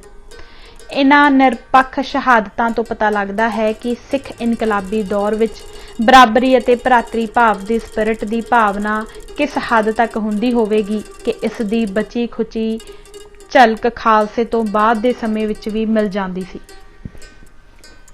ਖਾਲਸੇ ਦੀ ਸਮੁੱਚੀ ਅਗਵਾਈ ਜਾਂ ਪੰਥ ਵੱਲੋਂ ਬਹੁਸੰਮਤੀ ਨਾਲ ਕੀਤੇ ਕਿਸੇ ਵੀ ਫੈਸਲੇ ਦਾ ਮਤਲਬ ਇਹ ਨਹੀਂ ਸੀ ਕਿ ਉਸ ਨੂੰ ਆਪਣੇ ਆਪ ਧਾਰਮਿਕ ਮਨਜ਼ੂਰੀ ਮਿਲ ਜਾਂਦੀ ਸੀ। ਸਿੱਖ ਆਦਰਸ਼ਾਂ ਨਾਲ ਮੇਲ ਖਾਣਾ ਇਸ ਲਈ ਸਭ ਤੋਂ ਵੱਡੀ ਸ਼ਰਤ ਸੀ। ਜਿੰਨਾ ਚਿਰ ਗੁਰੂ ਆਪ ਮੌਜੂਦ ਸਨ, ਅਜਿਹੇ ਫੈਸਲਿਆਂ ਨੂੰ ਸਿੱਖ ਸਿਧਾਂਤਾਂ ਦੀ ਕਸੌਟੀ ਉੱਤੇ ਆਪ ਪਰਖਦੇ ਸਨ। ਜਦੋਂ ਲਾਹੌਰ ਦੇ ਸਿੱਖਾਂ ਨੇ ਗੁਰੂ ਅਰਜਨ ਦੇਵ ਜੀ ਦੀ ਥਾਂ ਜੁਰਮਾਨਾ ਅਦਾ ਕਰਨ ਲਈ ਕਿਹਾ ਤਾਂ ਗੁਰੂ ਜੀ ਨੇ ਇਸ ਤਜਵੀਜ਼ ਨੂੰ ਠੁਕਰਾ ਦਿੱਤਾ। ਇਸੇ ਤਰ੍ਹਾਂ ਹੀ ਗੁਰੂ ਗੋਬਿੰਦ ਸਿੰਘ ਜੀ ਨੇ ਉਹਨਾਂ ਸਿੱਖਾਂ ਦੀ ਤਜਵੀਜ਼ ਠੁਕਰਾ ਦਿੱਤੀ ਜੋ ਔਰੰਗਜ਼ੇਬ ਨਾਲ ਸਮਝੌਤਾ ਕਰਨ ਲਈ ਕਹਿੰਦੇ ਸਨ। ਸਿੱਖ ਅਸੂਲਾਂ ਨੂੰ ਕਾਇਮ ਰੱਖਣਾ ਮੁੱਖ ਉਦੇਸ਼ ਸੀ। ਬਾਅਦ ਵਿੱਚ ਗੁਰਿਆਈ ਗੁਰੂ ਗ੍ਰੰਥ ਸਾਹਿਬ ਨੂੰ ਦਿੱਤੀ ਗਈ ਅਤੇ ਅਗਵਾਈ ਸਮੁੱਚੇ ਖਾਲਸਾ ਪੰਥ ਨੂੰ। ਇਹ ਕਦਮ ਇਸ ਲਈ ਚੁੱਕੇ ਗਏ ਸੀ ਕਿ ਗੁਰੂਆਂ ਦੇ ਪਿੱਛੋਂ ਸਿੱਖਾਂ ਦੀ ਸਮੁੱਚੀ ਅਗਵਾਈ ਸਿਰਫ ਉਹਨਾਂ ਲੋਕਾਂ ਦੇ ਹੱਥ ਵਿੱਚ ਰਹੇ ਜੋ ਸਿੱਖ ਵਿਚਾਰਧਾਰਾ ਵਿੱਚ ਪਰਪੱਕ ਸਨ। 8ਵਾਂ, ਖਾਲਸੇ ਦਾ ਰੋਲ। ਖਾਲਸੇ ਦੀ ਸਿਰਜਣਾ ਇੱਕ ਬੇਹਰਕਤ ਸੁਫਨਾ ਨਹੀਂ ਸੀ। ਖਾਲਸੇ ਨੇ ਪ੍ਰੀਖਿਆ ਦੀ ਅੱਗ ਵਿੱਚੋਂ ਨਿਕਲ ਕੇ ਆਪਣੀ ਨਿਗਰਤਾ ਦਾ ਸਬੂਤ ਦਿੱਤਾ। ਜੱਦੋ ਜਹਿਦ ਦੇ ਵੇਰਵੇ ਇੱਥੇ ਦੇਣ ਦੀ ਜ਼ਰੂਰਤ ਨਹੀਂ ਕਿਉਂਕਿ ਸਿੱਖ ਇਤਿਹਾਸ ਦੇ ਪੱਤਰੇ ਖਾਲਸੇ ਦੇ ਕਾਰਨਾਮਿਆਂ ਨਾਲ ਚਮਕਦੇ ਹਨ, ਪਰ ਉਸ ਇਨਕਲਾਬੀ ਰੰਗਤ ਨੂੰ ਉਘੇੜਨ ਦੀ ਲੋੜ ਹੈ ਜਿਸ ਨੇ ਲਹਿਰ ਨੂੰ ਨਾਜ਼ੁਕ ਦੌਰਾਂ ਵਿੱਚ ਵੀ ਪ੍ਰੇਰਨਾ ਦਿੱਤੀ ਅਤੇ ਕਾਇਮ ਰੱਖਿਆ। ਖਾਲਸੇ ਨੂੰ ਆਪਣੀ ਹਥਿਆਰਬੰਦ ਜੱਦੋ-ਜਹਿਦ ਮੁਗਲ ਸਾਮਰਾਜ ਦੇ ਕੇਂਦਰ ਵਿੱਚ ਚਲਾਉਣੀ ਪਈ। ਖਾਲਸੇ ਕੋਲ ਮਰਾਠਿਆਂ ਵਾਂਗ ਕੋਈ ਸੁਰੱਖਿਅਤ ਇਲਾਕੇ ਜਾਂ ਅੱਡੇ ਨਹੀਂ ਸਨ ਜਿੱਥੋਂ ਉਹ ਆਪਣੀ ਲੜਾਈ ਜਾਰੀ ਰੱਖਦੇ। ਉਹਨਾਂ ਕੋਲ ਕੋਈ ਕਿਲ੍ਹਾ ਨਹੀਂ ਸੀ, ਸਿਰਫ ਇੱਕ ਨਾਮ ਮਾਤਰ ਕਿਲ੍ਹਾ ਜੋ ਅਨੰਦਪੁਰ ਗੁਰੂ ਗੋਬਿੰਦ ਸਿੰਘ ਜੀ ਨੇ ਬਣਾਇਆ ਸੀ। ਉਹ ਵੀ ਅਨੰਦਪੁਰ ਦੀ ਆਖਰੀ ਲੜਾਈ ਵਿੱਚ ਹੱਥੋਂ ਜਾਂਦਾ ਰਿਹਾ। ਕਿਲ੍ਹਿਆਂ ਦੀ ਤਾਂ ਗੱਲ ਹੀ ਛੱਡੋ, ਖਾਲਸੇ ਕੋਲ ਪੈਰ ਧਰਨ ਜੋਗੀ ਐਸੀ ਜ਼ਮੀਨ ਵੀ ਨਹੀਂ ਸੀ ਜਿਸ ਨੂੰ ਉਹ ਆਪਣੀ ਮਾਲਕੀ ਕਹਿ ਸਕਣ। ਉਹ ਉਸ ਇਲਾਕੇ ਦੇ ਪਿੰਡਾਂ, ਗੁਫਾਵਾਂ, ਜੰਗਲਾਂ ਵਿੱਚੋਂ ਨਿਕਲਦੇ ਤੇ ਛੁਪ ਜਾਂਦੇ ਜੋ ਲਾਹੌਰ ਤੇ ਸਰਹੰਦ ਦੇ ਸੂਬਿਆਂ ਦੇ ਪੱਕੇ ਤੌਰ ਉੱਤੇ ਕਾਬੂ ਵਿੱਚ ਸਨ। ਇਹ ਇਲਾਕਾ ਦਿੱਲੀ ਦੇ ਨੇੜੇ ਸੀ ਅਤੇ ਦਿੱਲੀ ਤੇ ਕਾਬਲ ਨੂੰ ਜੋੜਨ ਵਾਲੇ ਸ਼ਾਹੀ ਰਾਹ ਉੱਤੇ ਸੀ ਜੋ ਕਿ ਮੁਗਲਾਂ ਵਾਸਤੇ ਬਹੁਤ ਹੀ ਅਹਿਮ ਰਾਹ ਸੀ। ਰਾਜਪੂਤਾਂ ਤੇ ਮਰਾਠਿਆਂ ਨੇ ਤਜਰਬਾ ਕਰਕੇ ਸਿੱਖ ਲਿਆ ਸੀ ਕਿ ਮੁਗਲ ਹਕੂਮਤ ਦੇ ਖਿਲਾਫ ਖੁੱਲ੍ਹੇ ਮੈਦਾਨ ਵਿੱਚ ਲੜ ਸਕਣਾ ਮੁਮਕਿਨ ਨਹੀਂ। ਪਾਣੀਪਤ ਦੀ ਲੜਾਈ ਵਿੱਚ ਮਰਾਠਿਆਂ ਦਾ ਕਮਾਂਡਰ ਭਾਊ ਸੀ। ਉਸਨੇ ਖੁਦ ਨਿਰਣਾ ਕਰ ਲਿਆ ਸੀ ਕਿ ਉਹ ਖੁੱਲ੍ਹੇ ਮੈਦਾਨ ਵਿੱਚ ਅਬਦਾਲੀ ਦੇ ਨਾਲ ਬਰਾਬਰੀ ਦਾ ਮੁਕਾਬਲਾ ਨਹੀਂ ਕਰ ਸਕੇਗਾ। ਖਾਲਸੇ ਕੋਲ ਮੈਦਾਨ ਵਿੱਚ ਲੜਨ ਤੋਂ ਬਿਨਾਂ ਕੋਈ ਦੂਜਾ ਰਾਹ ਹੀ ਨਹੀਂ ਸੀ। ਇਸ ਤੋਂ ਇਲਾਵਾ ਇਸੇ ਇਲਾਕੇ ਵਿੱਚ ਮੁਸਲਮਾਨਾਂ ਦੀ ਭਾਰੀ ਵਸੋਂ ਸੀ ਜੋ ਕੁਦਰਤੀ ਤੌਰ ਉੱਤੇ ਹੀ ਸਿੱਖ ਲਹਿਰ ਦੀ ਦੁਸ਼ਮਣ ਸੀ। ਸਿੱਖ ਲਹਿਰ ਨੂੰ ਕਈ ਵਾਰ ਕੁਚਲ ਦਿੱਤਾ ਗਿਆ। ਇਸ ਨੂੰ ਬਹੁਤ ਵਾਰੀ ਢਾਹ ਲੱਗੀ, ਪਰ ਹਰ ਵਾਰ ਇਹ ਮੁੜ ਉੱਭਰ ਪੈਂਦੀ। ਪਹਿਲੀ ਢਾਹ ਉਦੋਂ ਲੱਗੀ ਜਦੋਂ ਗੁਰੂ ਗੋਬਿੰਦ ਸਿੰਘ ਜੀ ਨੂੰ ਪਹਿਲਾਂ ਆਨੰਦਪੁਰ, ਫਿਰ ਚਮਕੌਰ ਅਤੇ ਫਿਰ ਮੁਕਤਸਰ ਛੱਡਣਾ ਪਿਆ। ਪਰ ਗੁਰੂ ਗੋਬਿੰਦ ਸਿੰਘ ਜੀ ਦੇ ਅਕਾਲ ਚਲਾਣੇ ਪਿੱਛੋਂ ਬਾਅਦ ਵਿੱਚ 1.5 ਸਾਲ ਦੇ ਅੰਦਰ ਅੰਦਰ ਬੰਦੇ ਦੀ ਅਗਵਾਈ ਵਿੱਚ ਖਾਲਸੇ ਨੇ ਸਰਹੰਦ ਜਿੱਤਿਆ ਅਤੇ ਲਾਹੌਰ ਦੀ ਸਰਕਾਰ ਨੂੰ ਨਿਭਾਇਆ। ਇਹ ਕਰਾਮਾਤ ਹੋਈ ਵਾਂਗ ਜਾਪਦਾ ਸੀ। ਗੁਰੂ ਜੀ ਨੇ ਸਿੰਘਾਂ ਨੂੰ ਸੁਨੇਹੇ ਭੇਜੇ ਸਨ ਕਿ ਉਹ ਬੰਦੇ ਦਾ ਸਾਥ ਦੇਣ। ਉਹਨਾਂ ਬੰਦੇ ਨੂੰ ਹਦਾਇਤ ਕੀਤੀ ਸੀ ਕਿ ਮਾਝੇ ਦੇ ਇਨਕਲਾਬੀਆਂ ਨੂੰ ਮੂਰਲੀਆਂ ਸਫਾਂ ਵਿੱਚ ਰੱਖੇ। ਖਾਲਸੇ ਨੇ ਵੱਡੀਆਂ ਵੱਡੀਆਂ ਕੁਰਬਾਨੀਆਂ ਕੀਤੀਆਂ।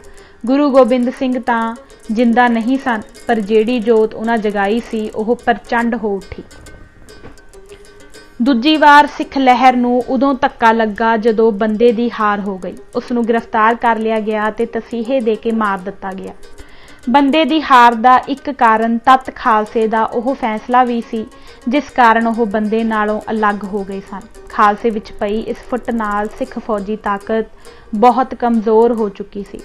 ਬੰਦੇ ਦੀ ਹਾਰ ਇਸ ਤਾਕਤ ਉੱਤੇ ਆਖਰੀ ਸੱਟ ਸੀ ਜਿਸ ਤੋਂ ਪਿੱਛੋਂ ਮੁਗਲਿਆ ਹਕੂਮਤ ਲਈ ਸਿੰਘਾਂ ਦੀ ਆਮ ਜਨਤਾ ਨੂੰ ਕੁਚਲਣ ਦਾ ਰਾਹ ਖੁੱਲ੍ਹ ਗਿਆ। ਖਾਲਸਾ ਹੁਣ ਮੁਗਲਾਂ ਦੇ ਖਿਲਾਫ ਮੈਦਾਨ ਮੱਲਣ ਜੋਗਾ ਤਾਂ ਹੈ ਨਹੀਂ ਸੀ। ਬਾਦਸ਼ਾਹ ਫਰਖਸ਼ੀਰ ਨੇ ਸਿੰਘਾਂ ਉੱਤੇ ਬੇਰਹਿਮ ਅਤਿਆਚਾਰ ਦੀ ਜੋ ਨਿਰੰਤਰ ਮੁਹਿੰਮ ਚਲਾਈ, ਉਸ ਦਾ ਨਤੀਜਾ ਇਹ ਹੋਇਆ ਕਿ ਖਾਲਸਾ ਛੋਟੀਆਂ-ਛੋਟੀਆਂ ਟੁਕੜੀਆਂ ਵਿੱਚ ਵੰਡਿਆ ਗਿਆ। ਇਸ ਨੇ ਖਾਲਸੇ ਦੀਆਂ ਗੁਰੀਲਾ ਲੜਾਈਆਂ ਨੂੰ ਜਨਮ ਦਿੱਤਾ।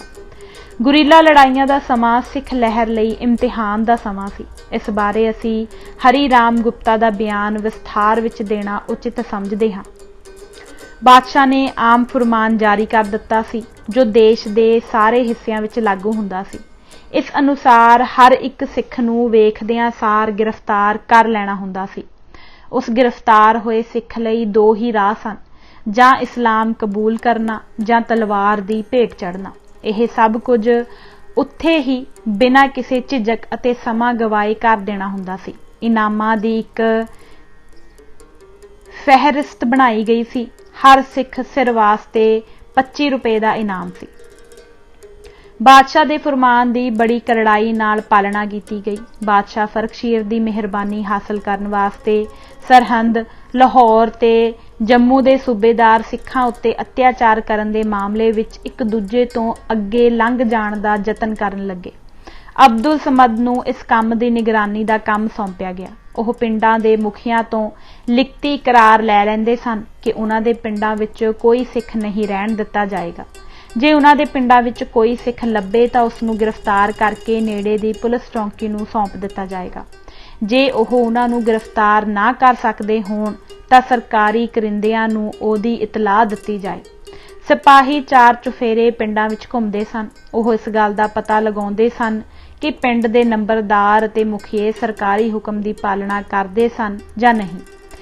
ਸਥਾਨੀ ਖੂਫੀਆ ਸੂਏ ਨੇੜੇ ਦੀਆਂ ਫੌਜੀ ਤੇ ਪੁਲਿਸ ਚੌਂਕੀਆਂ ਨੂੰ ਇਤਲਾਹ ਦੇਣ ਲਈ ਮੁਕਰਰ ਕੀਤੇ ਹੋਏ ਸਨ। ਜੇ ਉਹ ਸੂਈਏ ਜਾਣ ਬੁੱਝ ਕੇ ਢਿੱਲ ਕਰਦੇ ਤਾਂ ਉਹਨਾਂ ਨੂੰ ਕੈਦ ਕੀਤਾ ਜਾਂਦਾ ਜਾਂ ਉਹਨਾਂ ਦੀ ਜਾਇਦਾਦ ਜ਼ਬਤ ਕੀਤੀ ਜਾਂਦੀ ਸੀ। ਸਥਾਨੀ ਕਰਮਚਾਰੀਆਂ ਨੇ ਅੱਗੋਂ ਆਪਣੇ ਵੱਲੋਂ ਇਨਾਮਾਂ ਦੀ ਇੱਕ ਫਹਿਰਿਸਤ ਜਾਰੀ ਕੀਤੀ। ਕਿਸੇ ਸਿੱਖ ਦੀ ਮੌਜੂਦਗੀ ਦਾ ਪਤਾ ਦੇਣ ਵਾਲੇ ਨੂੰ 10, ਸਿੱਖ ਵਿਖਾ ਦੇਣ ਵਾਲੇ ਨੂੰ 20 ਰੁਪਏ, ਸਿੱਖ ਨੂੰ ਗ੍ਰਿਫਤਾਰ ਕਰਨ ਵਾਸਤੇ 40 ਰੁਪਏ ਅਤੇ ਇੱਕ ਸਿੱਖ ਦਾ ਸਿਰ ਲਿਆ ਕੇ ਦੇ ਜਾਣ ਦੇ 70 ਰੁਪਏ। ਫੋਸਟਰ ਲਿਖਦਾ ਹੈ ਕਿ ਅਤਿਆਚਾਰਾਂ ਦੀ ਪਿੱਠ ਪਿੱਛੇ ਕੰਮ ਕਰਦੀ ਤੁੰਦੀ ਇਤਨੀ ਸੀ ਅਤੇ ਉਹਨਾਂ ਦੀਆਂ ਕੋਸ਼ਿਸ਼ਾਂ ਇਤਨੀਆਂ ਕਾਮਯਾਬ ਸਨ ਕਿ ਮੁਗਲਾਂ ਦੀ ਹਕੂਮਤ ਵਿੱਚ ਸਿੱਖਾਂ ਦਾ ਨਾਂ ਨਿਸ਼ਾਨ ਬਾਕੀ ਨਾ ਰਿਹਾ। ਜਿਹੜੇ ਅਜੇ ਵੀ ਨਾਨਕ ਦੇ ਸਿਧਾਂਤਾਂ ਨਾਲ ਜੁੜੇ ਹੋਏ ਸਨ ਉਹ ਜਾਂ ਤਾਂ ਪੰਜਾਬ ਦੇ ਪਹਾੜਾਂ ਵਿੱਚ ਭੱਜ ਗਏ ਸਨ ਜਾਂ ਉਹਨਾਂ ਨੇ ਕੇਸ ਕਟਾ ਲਏ ਅਤੇ ਉੱਪਰੋਂ ਵੇਖਣ ਵਾਲਿਆਂ ਲਈ ਆਪਣੇ ਧਰਮ ਨਾਲੋਂ ਵਾਸਤਾ ਛੱਡ ਦਿੱਤਾ। ਗੁਰੂ ਦੇ ਵਫਾਦਾਰ ਪੈਰੋਕਾਰਾਂ ਨੇ ਆਪਣੇ ਇਤਿਹਾਸ ਵਿੱਚ ਸਭ ਤੋਂ ਅਤਿਅੰਤ ਬਿਪਤਾ ਦਾ ਸਮਾਂ ਦੇਖਿਆ। ਉਹਨਾਂ ਦਾ ਸਹਿਆਂ ਵਾਕੁਰ ਸ਼ਿਕਾਰ ਕੀਤਾ ਜਾਂਦਾ ਅਤੇ ਜਾਂਗਲੀ ਖੂੰਖਾਰ ਜਾਨਵਰਾਂ ਵਾਂਗ ਉਹਨਾਂ ਦਾ ਪਿੱਛਾ ਕੀਤਾ ਜਾਂਦਾ। ਸਰਕਾਰ ਦੇ ਜ਼ੁਲਮ, ਮੁਸਲਮਾਨ ਵਸੋਂ ਦੀ ਦੁਸ਼ਮਣੀ ਅਤੇ ਟੋਡੀ ਹਿੰਦੂਆਂ ਦੇ ਲਾਲਚ ਹੱਥੋਂ ਬਚਣ ਲਈ ਸਿੱਖ ਸਿਰ ਲੁਕਾਉਣ ਲਈ ਜਗ੍ਹਾ ਲੱਭਣ ਲਈ ਨੱਠਦੇ ਫਿਰਦੇ ਸਨ। ਜੇ ਕਿਸੇ ਹਿੰਦੂ ਔਰਤ ਤੋਂ ਪੁੱਛਿਆ ਜਾਂਦਾ ਕਿ ਉਸਦੇ ਕਿੰਨੇ ਪੁੱਤਰ ਹਨ ਤਾਂ ਉਸਦਾ ਜਵਾਬ ਹੁੰਦਾ ਕਿ 3 ਸਨ ਪਰ ਇੱਕ ਸਿੱਖ ਬਣ ਚੁੱਕਾ ਹੈ, ਅਰਥਾਤ ਉਹ ਸਿੱਖ ਬਣ ਗਏ ਲੜਕੇ ਨੂੰ ਮਰਿਆ ਹੋਇਆ ਸਮਝਦੀ। ਸਿੱਖਾਂ ਦੀ ਧਰਤੀ ਮਾਝੇ ਨੂੰ ਉਜਾੜ ਦਿੱਤਾ ਗਿਆ ਸੀ।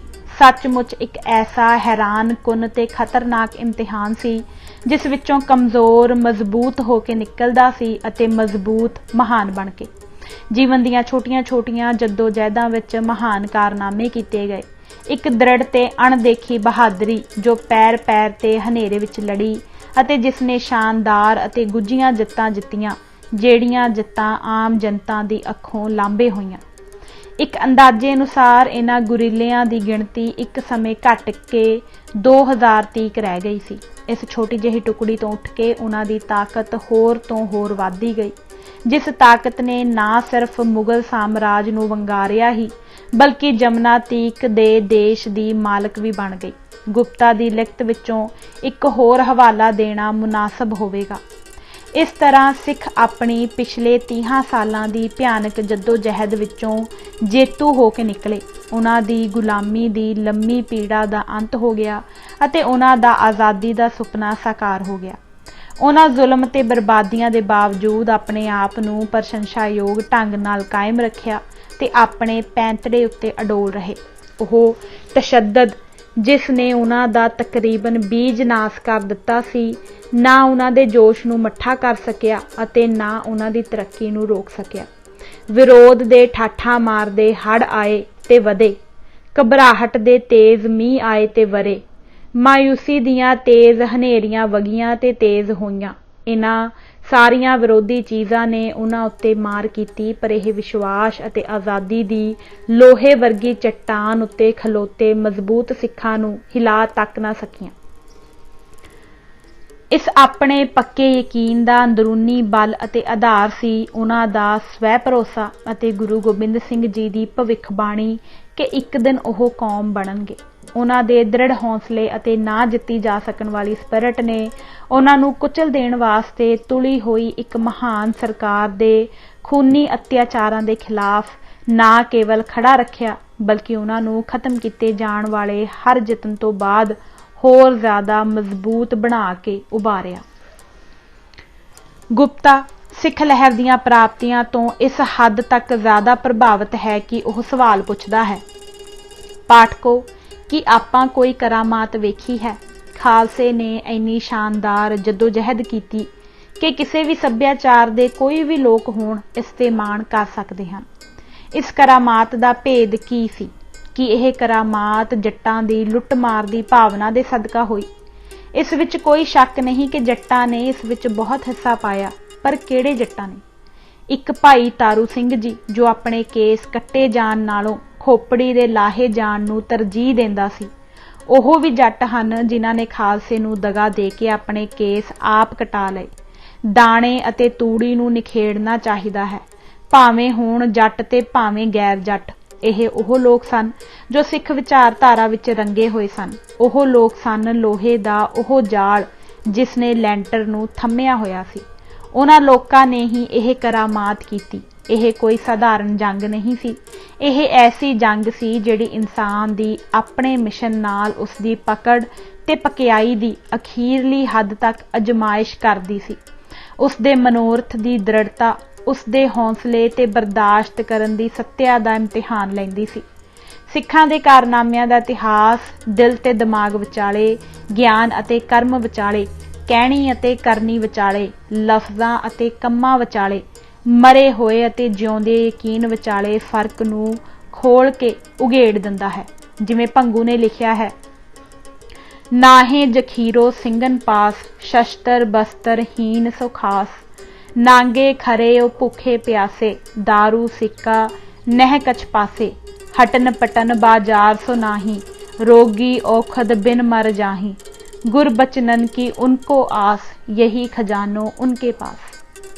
ਇਸ ਮਹਾਨ ਪ੍ਰੀਖਿਆ ਵਿੱਚੋਂ ਉਹੀ ਕਾਮਯਾਬ ਹੋ ਕੇ ਨਿਕਲ ਸਕਦੇ ਹਨ ਜੋ ਰੱਬ ਵਿੱਚ, ਗੁਰੂ ਵਿੱਚ ਅਤੇ ਸੱਚੇ ਮਿਸ਼ਨ ਦੀ ਜਿੱਤ ਵਿੱਚ 16 ਆਨੇ ਪੱਕਾ ਯਕੀਨ ਰੱਖਦੇ ਸਨ। ਅਜਮਾਇਸ਼ ਦੇ ਇਸ ਲੰਮੇ ਦੌਰ ਵਿੱਚ ਸਿਰਫ ਸਭ ਤੋਂ ਵਧੀਆ ਆਚਰਣ ਦੇ ਲੋਕ ਹੀ ਚੈਲੰਜ ਦਾ ਸਾਹਮਣਾ ਕਰ ਸਕਦੇ ਸਨ।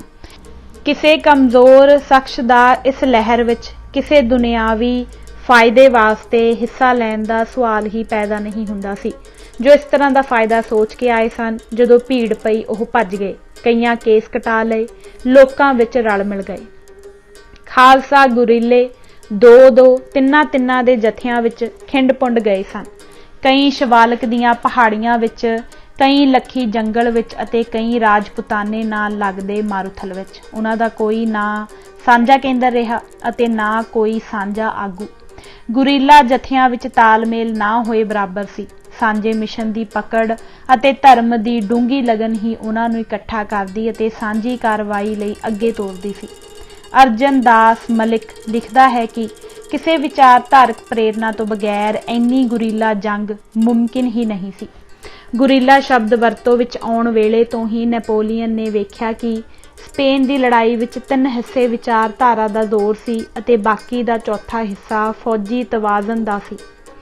T.E. ਲਾਰੈਂਸ ਵੀ ਇਸ ਨੁਕਤੇ ਉੱਤੇ ਜ਼ੋਰ ਦਿੰਦਾ ਹੋਇਆ ਕਹਿੰਦਾ ਹੈ ਕਿ ਲੋਕਾਂ ਨੂੰ ਆਜ਼ਾਦੀ ਲੈਣ ਲਈ ਲੜ ਮਰਨਾ ਸਿਖਾ ਕੇ ਸਮਝੋ ਕਿ ਅਸਾਂ ਇੱਕ ਵੱਡਾ ਪ੍ਰਾਂਤ ਜਿੱਤ ਲੈਣ ਦੇ ਬਰਾਬਰ ਪ੍ਰਾਪਤੀ ਕੀਤੀ। ਇਸ ਤਰ੍ਹਾਂ ਗੁਰੀਲਾ ਲੜਾਈ ਦੀ ਸ਼ਕਤੀ ਆਪਣੇ ਆਰੰਭ ਤੋਂ ਹੀ ਵਿਚਾਰ ਧਾਰਕ ਰਹੀ ਹੈ। ਗੁਰੀਲਾ ਕੋਈ ਮਾੜੀ ਟ੍ਰੇਨਿੰਗ ਵਾਲਾ ਤੇ ਮਾੜੇ ਹਥਿਆਰਾਂ ਵਾਲਾ ਆਮ ਸਿਪਾਹੀ ਨਹੀਂ ਹੁੰਦਾ ਜਿਵੇਂ ਕਿ ਉਹ ਓਪਰੀ ਨਜ਼ਰੇ ਜਾਪਦਾ ਹੈ। ਉਹ ਇੱਕ ਡੂੰਘੀ ਪ੍ਰੇਰਨਾ ਵਾਲਾ ਤੇ ਉੱਚੀ ਲਗਨ ਵਾਲਾ ਸਿਪਾਹੀ ਹੁੰਦਾ ਹੈ ਜਿਸ ਨੂੰ ਉਹਨਾਂ ਸਿਧਾਂਤਾਂ ਦੀ ਡੂੰਘੀ ਸੂਝ ਹੁੰਦੀ ਹੈ ਜਿਨ੍ਹਾਂ ਵਾਸਤੇ ਉਹ ਲੜ ਰਿਹਾ ਹੋਵੇ ਅਤੇ ਜਿਸ ਨੂੰ ਉਸ ਲੜਾਈ ਦੇ ਢੰਗਾਂ ਦਾ ਪੂਰਾ ਗਿਆਨ ਹੁੰਦਾ ਹੈ। ਜਿਸ ਕਿਸਮ ਦੀ ਲੜਾਈ ਉਹ ਲੜ ਰਿਹਾ ਹੋਵੇ ਉਹ ਆਪਣੀ ਸ਼ਕਤੀ ਆਪਣੇ ਅੰਦਰੂਨੀ ਉਸ ਵਿਚਾਰਧਾਰਕ ਪ੍ਰੇਰਨਾ ਤੋਂ ਲੈਂਦਾ ਹੈ ਜੋ ਉਸ ਦੀ ਸ਼ਖਸੀਅਤ ਦਾ 3/4 ਹਿੱਸਾ ਬਣਾਉਂਦੀ ਹੈ ਅਤੇ ਉਸ ਦਾ ਨਿਸ਼ਾਨਾ ਜਨਤਾ ਤੱਕ ਹੁੰਦਾ ਹੈ। ਗੁਰੀਲਾ ਜੰਗ ਬੁਨਿਆਦੀ ਤੌਰ ਤੇ ਇੱਕ ਕਿਸਮ ਦੀ ਜਨਤਾ ਦੀ ਜੰਗ ਹੈ ਜਿਸ ਵਿੱਚ ਇਨਕਲਾਬੀ ਦਸਤੇ ਅੱਗੇ ਲੱਗ ਕੇ ਤੇ ਲੋਕਾਂ ਦੀ ਹਮਾਇਤ ਲੈ ਕੇ ਛੋਟੇ-ਛੋਟੇ ਪੈਮਾਨੇ ਉੱਤੇ ਹਥਿਆਰਬੰਦ ਝੜਪਾਂ ਸ਼ੁਰੂ ਕਰਦੇ ਹਨ। ਇਹਨਾਂ ਝੜਪਾਂ ਦਾ ਮਨੋਰਥ ਹੁੰਦਾ ਹੈ ਦੁਸ਼ਮਣ ਨੂੰ ਕਮਜ਼ੋਰ ਕਰਨਾ ਅਤੇ ਲੋਕਾਂ ਨੂੰ ਵੱਧ ਤੋਂ ਵੱਧ ਜੰਗ ਵਿੱਚ ਵਲੇਟਣਾ ਤਾਂ ਕਿ ਦੁਸ਼ਮਣ ਨੂੰ ਅਖੀਰ ਵਿੱਚ ਹਰਾਇਆ ਜਾਏ ਅਤੇ ਜਨਤਾ ਦੇ ਸਿਆਸੀ ਮਨੋਰਥ ਹਾਸਲ ਕੀਤੇ ਜਾਣ। ਕਾਂਡ 15ਵਾਂ ਸਪਿਰਿਟ। ਪਹਿਲਾ, ਇਨਕਲਾਬੀ ਲਗਨ ਤੇ ਜੋਸ਼। ਕਿਸੇ ਵੀ ਲਹਿਰ ਦੀ ਸਪਿਰਿਟ ਉਸ ਦਾ ਅਹਿਮ ਤੱਤ ਹੁੰਦੀ ਹੈ ਕਿਉਂਕਿ ਇਹ ਲਹਿਰ ਦੇ ਅਸਲੇ ਤੇ ਨਿਗਰਤਾ ਦਾ ਨਿਰਣਾ ਕਰਦੀ ਹੈ। ਆਦਰਸ਼ਵਾਦੀ ਲਹਿਰਾਂ ਤਾਂ ਖੜੀਆਂ ਹੀ ਬਹੁਤੀਆਂ ਸਪਿਰਿਟ ਦੇ ਆਸਰੇ ਹੁੰਦੀਆਂ ਹਨ ਕਿਉਂਕਿ ਆਦਰਸ਼ਕ ਲਗਨ ਹੀ ਹੈ ਜੋ ਕਿਸੇ ਵਿਅਕਤੀ ਜਾਂ ਗਰੁੱਪ ਨੂੰ ਇਨਸਾਨੀ ਖੁਦਗਰਜ਼ੀ ਤੇ ਹੋਰ ਕਮਜ਼ੋਰੀਆਂ ਤੋਂ ਉੱਚਾ ਉੱਠਣ ਦਾ ਹੁਲਾਰਾ ਦਿੰਦੀ ਹੈ। ਮਨੁੱਖ ਦੀ ਮਾਨਸਿਕ ਬਣਤਰ ਵਿੱਚ ਆਜ਼ਾਦੀ ਤੇ ਬਰਾਬਰੀ ਲਈ ਇੱਕ ਚਿਣਗ ਸੁਲਗਦੀ ਰਹਿੰਦੀ ਹੈ। ਹੋਰ ਇਨਕਲਾਬੀ ਲਹਿਰਾਂ ਵਾਂਗੂ ਸਿੱਖ ਲਹਿਰ ਦੀ ਤਾਕਤ ਵੀ ਇਸੇ ਚਿਣਗ ਨੂੰ ਜਗਮਗਾਉਣ ਤੋਂ ਬਣੀ। ਸਿੱਖ ਇਤਿਹਾਸ ਤੋਂ ਇਸ ਗੱਲ ਦੀ ਭਰਵੀਂ ਗਵਾਹੀ ਮਿਲਦੀ ਹੈ ਜੋ ਲੋਕਾਂ ਦੇ ਸੀਨੇ ਵਿੱਚ ਕਿਸੇ ਆਦਰਸ਼ ਦੀ ਲਗਨ ਦੀ ਲਾਟ ਬਾਲ ਦਿੱਤੀ ਜਾਏ ਤਾਂ ਉਹਨਾਂ ਵਿੱਚ ਦੁੱਖ ਸਹਿਣ ਅਤੇ ਮਹਾਨ ਕੁਰਬਾਨੀਆਂ ਕਰਨ ਦੀ ਹੈਰਾਨਕੁਨ ਸਮਰੱਥਾ ਪੈਦਾ ਹੋ ਜਾਂਦੀ ਹੈ। ਅਸੀਂ ਗੁਰੂ ਅਰਜਨ ਦੇਵ ਜੀ ਅਤੇ ਗੁਰੂ ਤੇਗ ਬਹਾਦਰ ਜੀ ਦੀਆਂ ਸ਼ਹੀਦੀਆਂ ਦਾ ਜ਼ਿਕਰ ਕਰ ਚੁੱਕੇ ਹਾਂ। ਦੋਵੇਂ ਗੁਰੂ ਅਕਾਲ ਪੁਰਖ ਵਿੱਚ ਪੂਰਨ ਵਿਸ਼ਵਾਸ, ਉਸਦੇ ਹੁਕਮ ਅਤੇ ਉਸਦੇ ਮਿਸ਼ਨ ਤੋਂ ਪ੍ਰੇਰਨਾ ਲੈਂਦੇ ਸਨ। ਸਭੋ ਭਜੈ ਆਸਰਾ ਚੁਕੇ ਸਭ ਅਸਰਾਓ, ਚਿਤ ਆਵੈ ਉਸ ਪਾਰ ਬ੍ਰਹਮ ਲੱਗੈ ਨ ਤਤੀ ਵਾਓ, ਨਾਨਕ ਸਭ ਕਿਛ ਤੁਮਰੇ ਹਾਥ ਮੈਂ ਤੁਮ ਹੀ ਹੋਤ ਸਹਾਈ। ਗੁਰੂ ਹਰਗੋਬਿੰਦ ਜੀ ਅਤੇ ਗੁਰੂ ਗੋਬਿੰਦ ਸਿੰਘ ਜੀ ਵੇਲੇ ਹੋਈਆਂ ਲੜਾਈਆਂ ਵਿੱਚ ਬਹੁਤ ਸਾਰੇ ਸਿੱਖ ਯੋਧਿਆਂ ਨੇ ਕੁਰਬਾਨੀਆਂ ਕੀਤੀਆਂ। ਉਹਨਾਂ ਤੋਂ ਇਲਾਵਾ ਭਾਈ ਮਤੀ ਦਾਸ ਅਤੇ ਭਾਈ ਦਿਆਲਾ ਉਹ ਪਹਿਲੇ ਸਿੱਖ ਸ਼ਹੀਦ ਸਨ ਜਿਨ੍ਹਾਂ ਨੇ ਅੱਤ ਦੇ ਤਸੀਹੇ ਸਹਿ ਕੇ ਧੀਰਜ ਅਤੇ ਦ੍ਰਿੜਤਾ ਨਾਲ ਸ਼ਹੀਦੀ ਪ੍ਰਾਪਤ ਕੀਤੀ।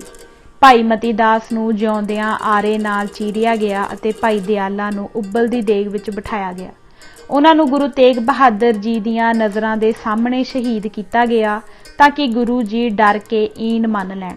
ਜੇ ਚਾਹੁੰਦੇ ਤਾਂ ਇਹ ਸ਼ਹੀਦ ਇਸਲਾਮ ਕਬੂਲ ਕਰਕੇ ਆਪਣੀ ਜਾਨ ਬਚਾ ਸਕਦੇ ਸਨ ਪਰ ਉਹਨਾਂ ਨੇ ਇਸਲਾਮ ਕਬੂਲ ਨਹੀਂ ਕੀਤਾ। ਇਸ ਤਰ੍ਹਾਂ ਸ਼ਹੀਦੀ ਦੇਣ ਦਾ ਸਰੜ ਉਹ ਇਸ ਕਰਕੇ ਨਿਭਾ ਸਕੇ ਕਿਉਂਕਿ ਗੁਰੂ ਜੀ ਵਿੱਚ ਤੇ ਉਹਨਾਂ ਦੇ ਧਰਮ ਤੇ ਮਿਸ਼ਨ ਵਿੱਚ ਉਹਨਾਂ ਦਾ ਅਡੋਲ ਵਿਸ਼ਵਾਸ ਸੀ। ਅਸੀਂ ਫਿਰ ਦੁਹਰਾਉਂਦੇ ਹਾਂ ਕਿ ਮਾਨਵੀ ਆਜ਼ਾਦੀ ਤੇ ਬਰਾਬਰੀ ਸਿੱਖ ਧਰਮ ਦੇ ਅਟੁੱਟ ਅੰਗ ਹਨ। ਜਦੋਂ ਗੁਰੂ ਗੋਬਿੰਦ ਸਿੰਘ ਜੀ ਨੇ ਭਰੀ ਸੰਗਤ ਵਿੱਚੋਂ ਸਿਰਾਂ ਦੀ ਮੰਗ ਕੀਤੀ ਤਾਂ ਪੰਜਾਂ ਪਿਆਰਿਆਂ ਨੇ ਆਪਣੇ ਸਿਰ ਸੌਂਪ ਦਿੱਤੇ। ਇਹ ਪ੍ਰਤੱਖ ਹੀ ਹੈ ਕਿ ਪੰਜਾਂ ਪਿਆਰਿਆਂ ਨੇ ਗੁਰੂ ਜੀ ਪ੍ਰਤੀ ਪੂਰਨ ਵਿਸ਼ਵਾਸ ਤੇ ਸ਼ਰਧਾ ਕਾਰਨ ਇਹ ਕੀਤਾ। ਦਰਅਸਲ ਗੁਰੂ ਜੀ ਨੇ ਲੋਕਾਂ ਦੇ ਆਪਣੇ ਆਗੂ ਵਿੱਚ ਯਕੀਨ ਨੂੰ ਪਰਖਣ ਲਈ ਹੀ ਸਿਰਾਂ ਦੀ ਮੰਗ ਕੀਤੀ ਸੀ। ਪੰਜਾਂ ਪਿਆਰਿਆਂ ਨੇ ਉਸੇ ਭਾਵਨਾ ਤੋਂ ਪ੍ਰੇਰਨਾ ਲਈ ਜਿਸ ਦਾ ਵਿਚਾਰਧਾਰਕ ਆਧਾਰ ਉਹ ਸੀ ਜੋ ਭਾਈ ਮਤੀ ਦਾਸ ਅਤੇ ਭਾਈ ਦਿਆਲਾ ਦਾ ਸੀ। ਖਾਲਸੇ ਦੀ ਸਿਰਜਣਾ ਤੇ ਇਸ ਦੀ ਹਥਿਆਰਬੰਦ ਜੱਦੋ-ਜਹਿਦ ਦੀ ਤਰੱਕੀ ਨਾਲ ਸਿੱਖ ਲਹਿਰ ਦੇ ਮਨੋਰਥ ਅਤੇ ਇਹਨਾਂ ਮਨੋਰਥਾਂ ਤੋਂ ਪੈਦਾ ਹੋਣ ਵਾਲੀਆਂ ਸੰਭਾਵਨਾਵਾਂ ਉਘੜ ਕੇ ਸਾਹਮਣੇ ਆ ਗਈਆਂ। ਸਪਸ਼ਟ ਹੈ ਕਿ ਸਿੱਖ ਲਹਿਰ ਦਾ ਨਿਸ਼ਾਨਾ ਕੇਵਲ ਮੁਗਲ ਹਕੂਮਤ ਦੇ ਧਾਰਮਿਕ ਅਤੇ ਸਿਆਸੀ ਕਬਜ਼ੇ ਦੇ ਖਿਲਾਫ ਲੜਨਾ ਹੀ ਨਹੀਂ ਸੀ ਸਗੋਂ ਆਪਣੇ ਲਈ ਸਿਆਸੀ ਸੱਤਾ ਉੱਤੇ ਕਬਜ਼ਾ ਕਰਨਾ ਵੀ ਸੀ। ਲਹਿਰ ਦਾ ਇਹ ਪਿਛਲਾ ਪੱਖ ਜ਼ਿਆਦਾ ਚਮਕ ਪਿਆ। ਨਤੀਜੇ ਵਜੋਂ ਲਹਿਰ ਵਿੱਚ ਹਿੱਸਾ ਲੈਣ ਵਾਲਿਆਂ ਵਾਸਤੇ ਆਪਣਾ ਰਾਜ ਕਾਇਮ ਕਰਨ ਦਾ ਮਨੋਰਥ ਵਧੇਰੇ ਵੱਡੀ ਚਾਲਕ ਸ਼ਕਤੀ ਬਣ ਗਿਆ। दूसरे, गुरु गोबिंद सिंह जी ने अपने आप नूं तन मन करके खालसे नाल इकमिक कर दिता सी। इस करके गुरु जी प्रति शरधा ते विश्वास अते खालसे दे निशानियां ते मनोरथां विच यकीन आपस विच इतने इकमिक हो गए कि उन्हां नूं नखेड़िया नहीं सी जा सकदा। गुरु जी मुढ़ तो ही यह यतन कर रहे सन कि लोकां दे गुरु साहिब प्रति विश्वास ते शरधा नूं खालसे दे आदर्श प्रति विश्वास विच बदल दिता जाए, क्योंकि खालसे दा आदर्श इनकलाबी सी। इस करके लोकां दा गुरु प्रति विश्वास ते शरधा दा मुहान खालसे दे इनकलाबी आदर्श प्रति विश्वास विच घुल मिल गया। सिख लहर दे जनतक हितां वाले निशाने सन, जिस लई यह आम जनता नूं अपने वल खिच्चदे सन। इसे करके जनता दीआं हेठलियां जातां विचों बहुत ज़्यादा लोग इस लहर वल खिच्चे गए। गुरु जी तो बाद दे समय विच लोकां नूं इस गल तों प्रेरणा मिलदी सी कि खालसे ने, जिस विच नीवें तो नीवां उच्चे तो उच्चे दे बराबर हुंदा है, हर हालत हुकूमत ते कब्जा करना है, क्योंकि गुरु जी ने खुद खालसे नूं राजसी सत्ता उत्ते कब्जा करन दा वार दिता होया सी।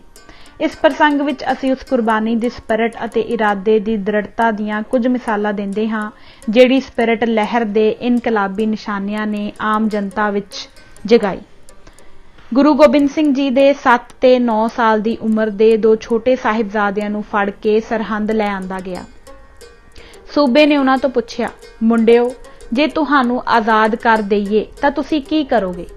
साहिबजादियां ने जवाब दिता, असीं अपने सिखां नूं इकट्ठा करांगे, उन्हां नूं लड़ाई लई हथियारबंद करांगे, तेरे नाल लड़ांगे अते तैनूं मौत दे घाट उतारांगे। सूबे ने फिर पुछया, जे लड़ाई विच तुहानूं हरा दिता गया तां तुसीं की करोगे?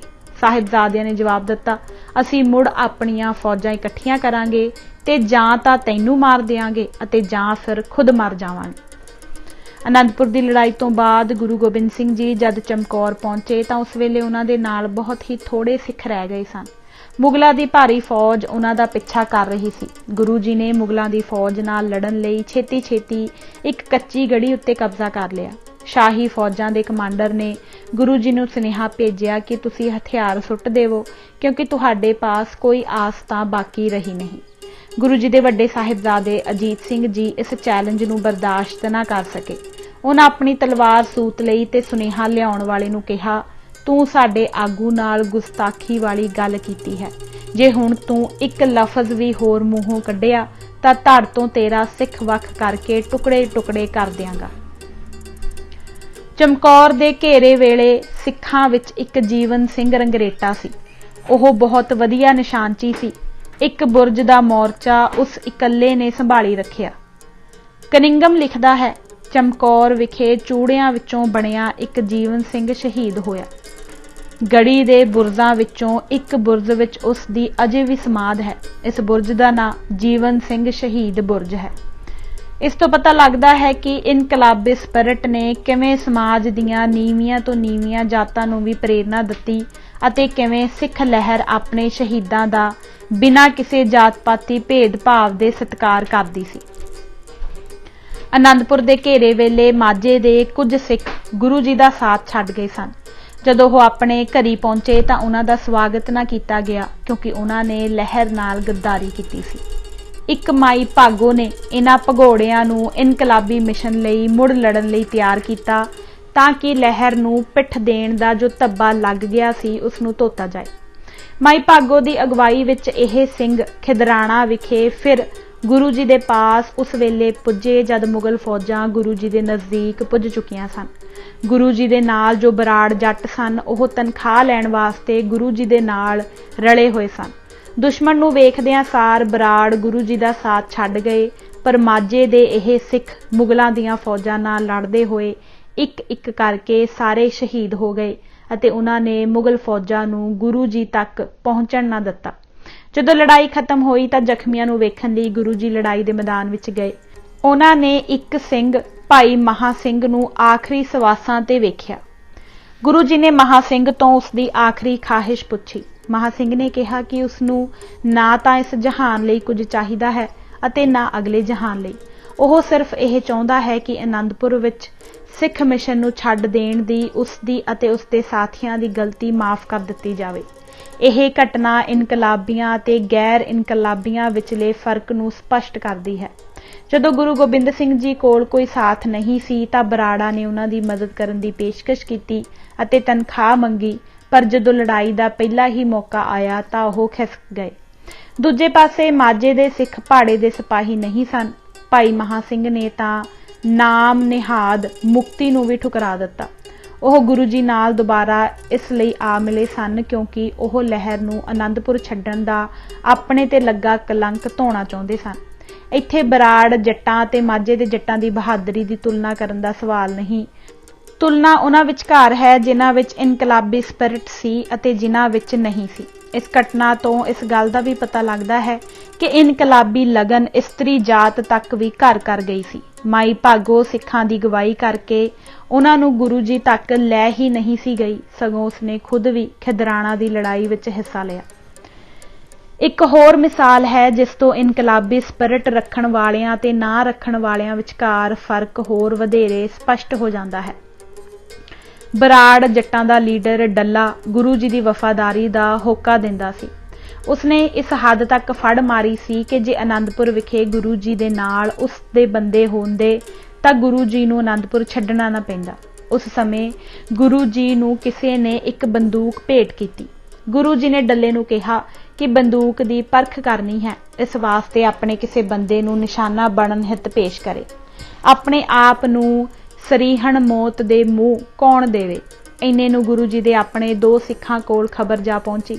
ਦੋਵੇਂ ਗੁਰੂ ਜੀ ਕੋਲ ਦੌੜੇ ਆਏ। ਉਹਨਾਂ ਦੋਹਾਂ ਵਿੱਚ ਝਗੜਾ ਹੋ ਗਿਆ ਕਿਉਂਕਿ ਦੋਵੇਂ ਬੰਦੂਕ ਦਾ ਨਿਸ਼ਾਨਾ ਬਣਨ ਵਾਸਤੇ ਆਪੋ ਆਪਣਾ ਪਹਿਲਾ ਹੱਕ ਜਤਾ ਰਹੇ ਸਨ। ਨਿਸ਼ਾਨਾ ਬਣਨ ਵਾਸਤੇ ਜਿਹੜੇ ਦੋਵੇਂ ਆਦਮੀ ਆਪਸ ਵਿੱਚ ਤਕਰਾਰ ਕਰ ਰਹੇ ਸਨ, ਰੰਗਰੇਟੇ ਸਨ। ਸਿੱਖ ਲਹਿਰ ਪ੍ਰਤੀ ਵਫਾਦਾਰੀ ਨੂੰ ਜੇ ਜਾਤਾਂ ਦੀ ਛਾਨਣੀ ਵਿੱਚੋਂ ਛਾਣਿਆ ਜਾਏ ਤਾਂ ਉਪਰੋਕਤ ਘਟਨਾਵਾਂ ਤੋਂ ਇਹ ਨਿਰਣਾ ਜਾਪੇਗਾ ਕਿ ਕਿਵੇਂ ਰੰਗਰੇਟੇ ਬਰਾੜ ਜੱਟਾਂ ਨਾਲੋਂ ਵਧੇਰੇ ਦਲੇਰ ਅਤੇ ਗੁਰੂ ਜੀ ਦੇ ਵਧੇਰੇ ਸ਼ਰਧਾਲੂ ਸਨ। ਪਰ ਇਹੋ ਜਿਹੀਆਂ ਘਟਨਾਵਾਂ ਤੇ ਮਿਸਾਲਾਂ ਤੋਂ ਅਜਿਹੇ ਨਤੀਜੇ ਕੱਢਣਾ ਗਲਤੀ ਹੈ।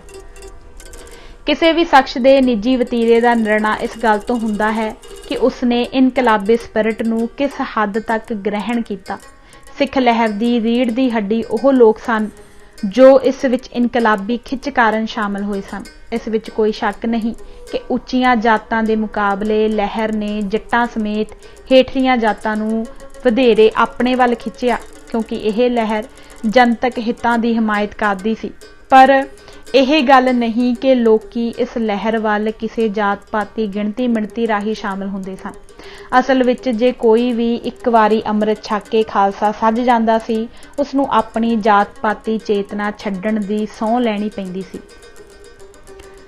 ਗੁਰੂਆਂ ਦੇ ਸਮੇਂ ਤੋਂ ਬਾਅਦ ਸਿੱਖ ਪੰਥ ਵਿੱਚ ਸਭ ਤੋਂ ਜ਼ਿਆਦਾ ਮੰਨੀ ਪਰਮੰਨੀ ਤੇ ਸਤਿਕਾਰਯੋਗ ਹਸਤੀ ਭਾਈ ਮਨੀ ਸਿੰਘ ਹੋਏ ਹਨ।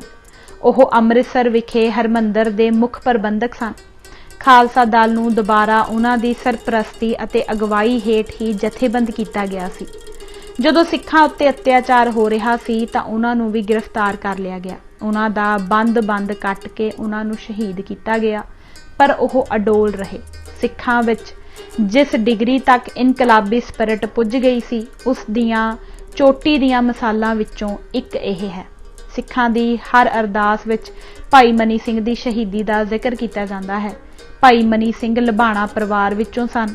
ਲਬਾਣੇ ਜਾਂ ਤਾਂ ਅਸਲੋ ਖਾਨਾ ਬਦੋਸ਼ ਸ਼ਾਇਦ ਆਦੀਵਾਸੀ ਕਬੀਲਿਆਂ ਵਿੱਚੋਂ ਆਏ ਸਨ ਜਾਂ ਇਹਨਾਂ ਦੇ ਨਾਲ ਬਹੁਤਾ ਨੇੜ ਰੱਖਦੇ ਸਨ। ਭਾਈ ਮਨੀ ਸਿੰਘ ਦੀ ਮਿਸਾਲ ਤੋਂ ਇਹ ਵੀ ਪਤਾ ਲੱਗਦਾ ਹੈ ਕਿ ਸਿੱਖਾਂ ਵਿੱਚ ਅਜਿਹੇ ਪੱਖਪਾਤ ਜਾਂ ਰੋਕਾਂ ਨਹੀਂ ਸਨ ਜਿਨ੍ਹਾਂ ਕਾਰਨ ਕੋਈ ਹੇਠਲੀ ਜਾਤ ਵਿੱਚੋਂ ਆਇਆ ਪੁਰਸ਼ ਪੰਥ ਵਿੱਚ ਉੱਚੇ ਤੋਂ ਉੱਚੇ ਮਾਣ ਵਾਲੇ ਰੁਤਬੇ ਉੱਤੇ ਨਾ ਪਹੁੰਚ ਸਕਦਾ ਹੋਵੇ। ਸਿੱਖ ਲਹਿਰ ਉੱਤੇ ਕਈ ਐਸੇ ਸੰਕਟ ਆਏ ਜਦੋਂ ਇਹ ਸਮਝਿਆ ਜਾਂਦਾ ਸੀ ਕਿ ਸਿੱਖਾਂ ਦਾ ਕਤਈ ਬੀਜ ਨਾਸ ਹੋ ਗਿਆ ਸੀ। ਐਸੇ ਸਮਿਆਂ ਵਿੱਚੋਂ ਇੱਕ ਵਾਰ ਕੁਝ ਲੋਕਾਂ ਨੇ ਬੋਤਾ ਸਿੰਘ ਨਾਂ ਦੇ ਸਿੰਘ ਨੂੰ ਘੁੰਮਦਿਆਂ ਫਿਰਦਿਆਂ ਵੇਖਿਆ। ਉਹ ਲੋਕ ਹੈਰਾਨ ਸਨ ਕਿ ਬੋਤਾ ਸਿੰਘ ਕਿਵੇਂ ਬਚਿਆ ਰਹਿ ਗਿਆ। ਵੇਖਣ ਵਾਲਿਆਂ ਵਿੱਚੋਂ ਕਿਸੇ ਕਿਹਾ, ਸਿੰਘ ਨਾ ਦਸੀਤ ਹੈ, ਕਹੂੰ ਤੁਰਕਣ ਦਏ ਖਪਾਏ। ਦੂਜੇ ਕਹਿਓ, ਕੋਈ ਹੋਗ ਇਹ ਕਾਇਰ ਕੂਰ ਲੁਕਾਏ। ਬੋਤਾ ਸਿੰਘ ਵਾਸਤੇ ਇਹ ਬੋਲੀ ਸਹਾਰਨੀ ਬਹੁਤ ਔਖੀ ਹੋ ਗਈ। ਉਸਨੇ ਸੋਚਿਆ ਕਿ ਇਹ ਵਿਖਾਉਣ ਦੀ ਲੋੜ ਹੈ ਕਿ ਜੋ ਖਾਲਸਾ ਸ਼ਹਿਨਸ਼ਾਹੀ ਦਾ ਦਾਅਵਾ ਕਰਦਾ ਹੈ ਉਹ ਖਤਮ ਨਹੀਂ ਹੋਇਆ। ਹਾਕਮਾਂ ਦਾ ਧਿਆਨ ਆਪਣੇ ਵੱਲ ਖਿੱਚਣ ਲਈ ਉਸਨੇ ਅਤੇ ਭਾਈ ਗਰਜਾ ਸਿੰਘ ਰੰਗਰੇਟੇ ਨੇ ਉਸ ਵੇਲੇ ਦੀ ਲਾਹੌਰ ਨੂੰ ਜਾਂਦੀ ਸ਼ਾਹੀ ਸੜਕ ਉੱਤੇ ਤਰਨ ਤਾਰਨ ਦੇ ਨੇੜੇ ਮਸੂਲ ਉਗਰਾਉਣਾ ਸ਼ੁਰੂ ਕਰ ਦਿੱਤਾ। ਹਾਕਮਾਂ ਨੇ ਉਹਨਾਂ ਉੱਤੇ ਹਮਲਾ ਕੀਤਾ ਤੇ ਉਹ ਲੜਦੇ ਹੋਏ ਸ਼ਹੀਦ ਹੋ ਗਏ। ਉਹਨਾਂ ਨੇ ਇਹ ਸ਼ਹੀਦੀ ਕੇਵਲ ਇਹ ਪ੍ਰਕਾਸ਼ਿਤ ਕਰਨ ਲਈ ਪ੍ਰਾਪਤ ਕੀਤੀ ਕਿ ਸਿੱਖ ਇਨਕਲਾਬ ਇੱਕ ਜਿਉਂਦੀ ਹਕੀਕਤ ਹੈ। ਭਾਈ ਸੁੱਖਾ ਸਿੰਘ ਤਰਖਾਣ ਜਾਤ ਵਿੱਚੋਂ ਸਿੰਘ ਸਜਿਆ ਸੀ। ਉਸਨੂੰ ਖਾਲਸਾ ਪੰਥ ਵਿੱਚੋਂ ਜਾਣੋਂ ਰੋਕਣ ਲਈ ਉਸਦੇ ਰਿਸ਼ਤੇਦਾਰਾਂ ਨੇ ਕੋਈ ਨਸ਼ੀਲੀ ਚੀਜ਼ ਦੇ ਕੇ ਬੇਹੋਸ਼ ਕਰ ਦਿੱਤਾ ਅਤੇ ਉਸਦੇ ਕੇਸ ਕੱਟ ਦਿੱਤੇ। ਜਦੋਂ ਉਸਨੂੰ ਹੋਸ਼ ਆਈ ਤਾਂ ਉਹ ਕੇਸ ਕੱਟੇ ਜਾਣ ਨੂੰ ਬਰਦਾਸ਼ਤ ਨਾ ਕਰ ਸਕਿਆ ਤੇ ਉਸਨੇ ਖੂਹ ਵਿੱਚ ਛਾਲ ਮਾਰ ਦਿੱਤੀ। ਖੂਹ ਵਿੱਚੋਂ ਉਸਨੂੰ ਕੱਢ ਲਿਆ ਗਿਆ, ਪਰ ਕਿਸੇ ਨੇ ਤਾਨਾ ਮਾਰਿਆ ਕਿ ਜੇ ਮਰਨਾ ਹੀ ਹੈ ਤਾਂ ਮਰਦਾ ਵਾਲੀ ਮੌਤ ਮਾਰ, ਬੁਜ਼ਦਿਲਾ ਵਾਂਗ ਕਿਉਂ ਮਰਨ ਦਾ ਯਤਨ ਕੀਤਾ। ਸੁੱਖਾ ਸਿੰਘ ਖਾਲਸਾ ਪੰਥ ਵਿੱਚ ਜਾ ਰਲਿਆ ਤੇ ਉਸਨੇ ਉਹ ਬਹਾਦਰੀ ਦੇ ਕਾਰਨਾਮੇ ਕੀਤੇ ਜੋ ਇਤਿਹਾਸ ਵਿੱਚ ਉਜਾਗਰ ਹਨ। ਉਹ ਛੋਟੇ ਘੱਲੂਘਾਰੇ ਵਿੱਚ ਖਾਲਸਾ ਫੌਜਾਂ ਦਾ ਇੱਕ ਕਮਾਂਡਰ ਸੀ। ਇਹ ਸੀ ਉਹ ਸਪਿਰਿਟ ਜੋ ਦ੍ਰਿੜ ਖਾਲਸਾ ਇਨਕਲਾਬੀਆਂ ਵਿੱਚ ਰਚੀ ਹੋਈ ਸੀ। ਇਹੀ ਸੀ ਉਹ ਸਪਿਰਿਟ ਜਿਸ ਨੇ ਖਾਲਸਾ ਇਨਕਲਾਬ ਦੀ ਕਰਾਮਾਤ ਕਰ ਵਿਖਾਈ। ਉਪਰੋਕਤ ਮਿਸਾਲਾਂ ਤੋਂ ਇਹ ਵੀ ਪਤਾ ਲੱਗਦਾ ਹੈ ਕਿ ਖਾਲਸੇ ਦੇ ਇਨਕਲਾਬੀ ਫੌਜੀ ਭਾਈਚਾਰੇ ਵਿੱਚ ਸਮੇਤ ਰੰਗਰੇਟਿਆਂ ਦੇ ਹੇਠਲੀਆਂ ਜਾਤਾਂ ਵਿੱਚੋਂ ਆਏ ਲੋਕ ਸ਼ਾਮਲ ਸਨ ਅਤੇ ਉਹ ਫੌਜੀ ਕਮਾਂਡਰ ਦੀ ਪਦਵੀ ਤੱਕ ਪੁੱਜਦੇ ਸਨ। ਸਿੱਖ ਲਹਿਰ ਵਿੱਚ ਰਚੀ ਹੋਈ ਇਨਕਲਾਬੀ ਸਪਿਰਿਟ ਦੀਆਂ ਬੇਅੰਤ ਮਿਸਾਲਾਂ ਹਨ, ਪਰ ਅਸੀਂ ਕੁਝ ਗੈਰ ਸਿੱਖਾਂ ਵੱਲੋਂ ਦਿੱਤੀਆਂ ਗਈਆਂ ਮਿਸਾਲਾਂ ਹੀ ਦੇਵਾਂਗੇ। ਬੰਦੇ ਅਤੇ ਉਸਦੇ ਪੈਰੋਕਾਰਾਂ ਨੂੰ ਜਦੋਂ ਕੈਦੀ ਬਣਾ ਕੇ ਦਿੱਲੀ ਲਿਆਂਦਾ ਗਿਆ, ਉਸ ਬਾਰੇ ਵਿਲੀਅਮ ਇਰਵਿਨ ਲਿਖਦਾ ਹੈ, ਗਲੀਆਂ ਵਿੱਚ ਵੇਖਣ ਵਾਲੇ ਲੋਕਾਂ ਦੀ ਇੰਨੀ ਭੀੜ ਸੀ ਕਿ ਲੰਘਣਾ ਮੁਸ਼ਕਲ ਸੀ। ਇੰਨੀ ਭੀੜ ਬਹੁਤ ਘੱਟ ਵੇਖਣ ਵਿੱਚ ਆਈ ਸੀ। ਮੁਸਲਮਾਨ ਖੁਸ਼ੀ ਵਿੱਚ ਫੁੱਲੇ ਹੋਏ ਸਮਾਉਂਦੇ ਨਹੀਂ ਸਨ, ਪਰ ਸਿੱਖਾਂ ਨੇ ਕੈਦੀ ਹੋਣ ਦੇ ਬਾਵਜੂਦ ਆਪਣਾ ਸਵੈਮਾਨ ਕਾਇਮ ਰੱਖਿਆ ਹੋਇਆ ਸੀ। ਨਿਰਾਸ਼ਤਾ ਤੇ ਹੀਣਤਾ ਦਾ ਉਹਨਾਂ ਦੇ ਚਿਹਰਿਆਂ ਤੇ ਨਾਂ ਨਿਸ਼ਾਨ ਤੱਕ ਨਹੀਂ ਸੀ। ਊਠਾਂ ਉੱਤੇ ਲੱਦੇ ਜਦੋਂ ਉਹ ਗੁਜ਼ਰ ਰਹੇ ਸਨ ਤਾਂ ਉਹਨਾਂ ਵਿੱਚੋਂ ਬਹੁਤ ਸਾਰੇ ਖੁਸ਼ ਤੇ ਪ੍ਰਸੰਨ ਜਾਪਦੇ ਸਨ। ਜੇ ਕੋਈ ਤਮਾਸ਼ਬੀਨ ਕਹਿੰਦਾ ਹੈ ਕਿ ਤੁਹਾਡੇ ਮਾੜੇ ਕੰਮਾਂ ਤੇ ਜ਼ੁਲਮਾਂ ਨੇ ਤੁਹਾਨੂੰ ਇਸ ਹਾਲਤ ਵਿੱਚ ਪਹੁੰਚਾਇਆ ਹੈ, ਤਾਂ ਉਹ ਬੜੀ ਬੇਪਰਵਾਹੀ ਨਾਲ ਤੇ ਬਿਨਾਂ ਇੱਕ ਮਿੰਟ ਦੀ ਝਿਜਕ ਦੇ ਜਵਾਬ ਦਿੰਦੇ। ਉਹ ਕਹਿੰਦੇ ਸਨ ਕਿ ਹੋਣੀ ਨੇ ਜੋ ਉਹਨਾਂ ਦੀ ਗ੍ਰਿਫਤਾਰੀ ਅਤੇ ਤਬਾਹੀ ਲਿਆਂਦੀ, ਉਹ ਉਸ ਬਾਰੇ ਸੰਤੁਸ਼ਟ ਸਨ। ਜੇ ਭੀੜ ਵਿੱਚੋਂ ਕੋਈ ਬੰਦਾ ਡਰਾਉਂਦਾ ਕਿ ਉਹ ਉਹਨਾਂ ਨੂੰ ਮਾਰ ਦੇਵੇਗਾ, ਤਾਂ ਉਹ ਉੱਚੀ ਸਾਰੀ ਕਹਿੰਦੇ ਸਨ, ਮਾਰ ਦਿਓ ਸਾਨੂੰ, ਮਾਰ ਦਿਓ ਸਾਨੂੰ, ਅਸੀਂ ਮੌਤ ਤੋਂ ਕਿਉਂ ਡਰੀਏ। ਭੁੱਖ ਤੇ ਤੇਹ ਦੇ ਕਾਰਨ ਅਸੀਂ ਤੁਹਾਡੇ ਕਾਬੂ ਆ ਗਏ ਹਾਂ। ਜੇ ਇੰਜ ਨਾ ਹੁੰਦਾ ਤਾਂ ਤੁਸੀਂ ਜਾਣਦੇ ਹੋ ਕਿ ਅਸੀਂ ਬਹਾਦਰੀ ਦੇ ਕਿਹੜੇ-ਕਿਹੜੇ ਕਾਰਨਾਮੇ ਕਰ ਸਕਦੇ ਹਾਂ। ਯੂਰਪੀਅਨ ਤੇ ਭਾਰਤੀ ਸਾਰੇ ਦਰਸ਼ਕ ਇਸ ਬਾਰੇ ਇੱਕ ਮਤ ਸਨ ਕਿ ਇਹਨਾਂ ਆਦਮੀਆਂ ਨੇ ਆਪਣੀ ਹੋਣੀ ਭੁਗਤਣ ਵੇਲੇ ਹੈਰਾਨਕੁਨ ਸਬਰ ਤੇ ਸਰੜ ਦਾ ਸਬੂਤ ਦਿੱਤਾ। ਆਪਣੇ ਆਗੂ ਲਈ ਇਹਨਾਂ ਦੀ ਸ਼ਰਧਾ ਤੇ ਵਫਾਦਾਰੀ ਹੈਰਾਨ ਕਰਨ ਵਾਲੀ ਸੀ। ਉਹਨਾਂ ਨੂੰ ਮੌਤ ਦਾ ਕੋਈ ਭੈ ਨਹੀਂ ਸੀ। ਉਹ ਜੱਲਾਦ ਨੂੰ ਮੁਕਤਦਾਤਾ ਕਹਿੰਦੇ ਸਨ। ਉਹ ਉਹਨੂੰ ਉੱਚੀ ਆਵਾਜ਼ ਵਿੱਚ ਖੁਸ਼ੀ ਨਾਲ ਆਖਦੇ ਸਨ, ਓਏ ਮੁਕਤਦਾਤਾ, ਪਹਿਲਾਂ ਮੈਨੂੰ ਮਾਰ। ਦਿੱਲੀ ਵਿੱਚ ਉਸ ਵੇਲੇ ਟਿਕੇ ਹੋਏ ਅੰਗਰੇਜ਼ੀ ਰਾਜਦੂਤਾਂ ਨੇ ਆਪਣੇ ਵੱਡੇ ਅਧਿਕਾਰੀਆਂ ਨੂੰ ਇਤਲਾਹ ਦਿੱਤੀ ਕਿ ਤਕਰੀਬਨ 780 ਕੈਦੀ ਬੰਦੇ ਦੇ ਨਾਲ ਗ੍ਰਿਫਤਾਰ ਕਰਕੇ ਲਿਆਂਦੇ ਗਏ ਸਨ ਅਤੇ ਉਹਨਾਂ ਵਿੱਚੋਂ 100 ਬੰਦਿਆਂ ਨੂੰ ਰੋਜ਼ਾਨਾ ਕਤਲ ਕੀਤਾ ਜਾਂਦਾ ਸੀ। ਵਰਣਨਯੋਗ ਗੱਲ ਇਹ ਹੈ ਕਿ ਉਹਨਾਂ ਨੇ ਬੜੀ ਦ੍ਰਿੜਤਾ ਨਾਲ ਆਪਣੀ ਹੋਣੀ ਨੂੰ ਜੀ ਆਇਆਂ ਆਖਿਆ ਅਤੇ ਉਹਨਾਂ ਵਿੱਚੋਂ ਇੱਕ ਨੇ ਵੀ ਆਪਣਾ ਨਵਾਂ ਧਰਮ ਤਿਆਗਣਾ ਕਬੂਲ ਨਹੀਂ ਕੀਤਾ। ਖਫੀ ਖਾਨ ਲਿਖਦਾ ਹੈ, ਇਸ ਫਿਰਕੇ ਦੇ ਬਦਨਸੀਬ ਕੁੱਤਿਆਂ ਬਾਰੇ ਬਹੁਤ ਐਸੀਆਂ ਕਹਾਣੀਆਂ ਦੱਸੀਆਂ ਜਾਂਦੀਆਂ ਹਨ ਜਿਨ੍ਹਾਂ ਨੂੰ ਅਕਲ ਮੰਨਦੀ ਨਹੀਂ, ਪਰ ਲੇਖਕ ਇੱਥੇ ਉਹ ਲਿਖ ਰਿਹਾ ਹੈ ਜੋ ਉਸਨੇ ਆਪਣੀ ਅੱਖੀਂ ਵੇਖਿਆ। ਜਦੋਂ ਕੈਦੀ ਕਤਲ ਕੀਤੇ ਜਾ ਰਹੇ ਸਨ ਤਾਂ ਉੱਥੇ ਇੱਕ ਮੁੱਛ ਫੁੱਟ ਕੈਦੀ ਦੀ ਮਾਂ ਆ ਪਹੁੰਚੀ। ਉਹ ਕੋਈ ਵੱਡੀ ਸਿਫਾਰਿਸ਼ ਲੈ ਕੇ ਆਈ ਸੀ। ਉਸਨੇ ਬਾਦਸ਼ਾਹ ਤੇ ਸੈਯਦ ਅਬਦੁੱਲਾ ਖਾਂ ਦੇ ਸਾਹਮਣੇ ਬੜੇ ਦਰਦ ਨਾਲ ਆਪਣੇ ਪੁੱਤਰ ਬਾਰੇ ਫਰਿਆਦ ਕੀਤੀ। ਉਸਨੇ ਅਰਜ਼ ਕੀਤੀ ਕਿ ਉਸ ਫਿਰਕੇ ਸਿੱਖਾਂ ਨੇ ਉਸਦੇ ਪੁੱਤਰ ਨੂੰ ਕੈਦ ਕੀਤਾ, ਦੁੱਖ ਦਿੱਤਾ ਤੇ ਉਸਦੀ ਜਾਇਦਾਦ ਲੁੱਟ ਲਈ। ਕੈਦੀ ਦੀ ਹਾਲਤ ਵਿੱਚ ਉਸਦੀ ਮਰਜ਼ੀ ਤੋਂ ਬਿਨਾਂ ਉਸਨੂੰ ਫਿਰਕੇ ਵਿੱਚ ਸ਼ਾਮਲ ਕਰ ਲਿਆ ਗਿਆ। ਉਹ ਲੜਕਾ ਹੁਣ ਕਤਲ ਹੋਣ ਵਾਲਿਆਂ ਦੀ ਸਫਾ ਵਿੱਚ ਖੜਾ ਹੈ, ਪਰ ਉਹ ਬੇਕਸੂਰ ਹੈ। ਫਰਖਸ਼ੀਰ ਨੂੰ ਇਸ ਚਾਲਬਾਜ਼ ਜਨਾਨੀ ਤੇ ਤਰਸ ਆ ਗਿਆ ਤੇ ਉਸਨੇ ਦਇਆ ਕਰਕੇ ਆਪਣੇ ਇੱਕ ਅਹਿਲਕਾਰ ਨੂੰ ਨੌਜਵਾਨ ਦੀ ਰਿਹਾਈ ਦਾ ਹੁਕਮ ਦੇ ਕੇ ਭੇਜਿਆ। ਉਹ ਚਲਾਕ ਔਰਤ ਰਿਹਾਈ ਦਾ ਹੁਕਮ ਲੈ ਕੇ ਐਨ ਉਸ ਮੌਕੇ ਤੇ ਪਹੁੰਚੀ ਜਦੋਂ ਜੱਲਾਦ ਉਸ ਨੌਜਵਾਨ ਆਦਮੀ ਦੇ ਸਿਰ ਤੇ ਖੂਨੀ ਤਲਵਾਰ ਲਈ ਖਲੋਤਾ ਸੀ। ਉਸਨੇ ਉਸਨੂੰ ਰਿਹਾਈ ਦਾ ਹੁਕਮ ਵਿਖਾਇਆ। ਉਹ ਨੌਜਵਾਨ ਇੱਕਦਮ ਉੱਚੀ ਉੱਚੀ ਸ਼ਿਕਾਇਤ ਕਰਨ ਲੱਗ ਪਿਆ, ਮੇਰੀ ਮਾਂ ਝੂਠ ਬੋਲਦੀ ਹੈ। ਗੁਰੂ ਦੀ ਭਗਤੀ ਵਿੱਚ ਮੈਂ ਤਨੋ ਮਨੋ ਆਪਣੇ ਧਰਮ ਭਾਈਆਂ ਨਾਲ ਹਾਂ। ਛੇਤੀ ਕਰੋ, ਮੈਨੂੰ ਮੇਰੇ ਸਾਥੀਆਂ ਕੋਲ ਭੇਜੋ, ਸ਼ਹੀਦ ਕਰੋ। ਮੁਹੰਮਦ ਲਤੀਫ ਇਸ ਨਤੀਜੇ ਤੇ ਪਹੁੰਚਦਾ ਹੈ ਕਿ ਇਸ ਜੰਗਜੂ ਕੌਮ ਦੀ ਬਹਾਦਰੀ ਦੇ ਕਾਰਨਾਮਿਆਂ ਨਾਲ ਇਤਿਹਾਸ ਦੇ ਸਫ਼ੇ ਰੋਸ਼ਨ ਹਨ ਅਤੇ ਇਸ ਦੇ ਆਗੂਆਂ ਨੇ ਵੱਧ ਤੋਂ ਵੱਧ ਜ਼ਬਰ ਸਹਿੰਦਿਆਂ ਹੋਇਆਂ ਜੋ ਸਦਕ ਦੇਸ਼ ਭਗਤੀ ਅਤੇ ਦ੍ਰਿੜਤਾ ਦੀਆਂ ਮਿਸਾਲਾਂ ਵਿਖਾਈਆਂ ਹਨ, ਉਹ ਕਿਸੇ ਵੀ ਹੋਰ ਕੌਮ ਦੇ ਇਤਿਹਾਸ ਵਿੱਚ ਨਹੀਂ ਮਿਲਦੀਆਂ। ਦੂਜਾ, ਚੜ੍ਹਦੀ ਕਲਾ। ਸਿੱਖ ਆਪਣੀ ਅਰਦਾਸ ਨਾਨਕ ਨਾਮ ਚੜ੍ਹਦੀ ਕਲਾ ਤੇਰੇ ਭਾਣੇ ਸਰਬੱਤ ਦਾ ਭਲਾ ਮੰਗ ਕੇ ਸਮਾਪਤ ਕਰਦੇ ਹਨ। ਵਾਹਿਗੁਰੂ ਜੀ ਕਾ ਖਾਲਸਾ, ਵਾਹਿਗੁਰੂ ਜੀ ਕੀ ਫਤਿਹ ਦਾ ਬੋਲਾ ਦੇ ਕੇ ਗੁਰੂ ਗੋਬਿੰਦ ਸਿੰਘ ਜੀ ਨੇ ਸਿੱਖ ਲਹਿਰ ਦੀ ਗੁੱਡੀ ਦੀ ਡੋਰ ਰੱਬ ਨਾਲ ਬੰਨ੍ਹ ਦਿੱਤੀ ਸੀ, ਅਰਥਾਤ ਇੱਕ ਅਨੰਤ ਪ੍ਰੇਰਨਾ, ਸ਼ਕਤੀ ਅਤੇ ਆਸ਼ਾਵਾਦ ਦੇ ਸੋਮੇ ਨਾਲ।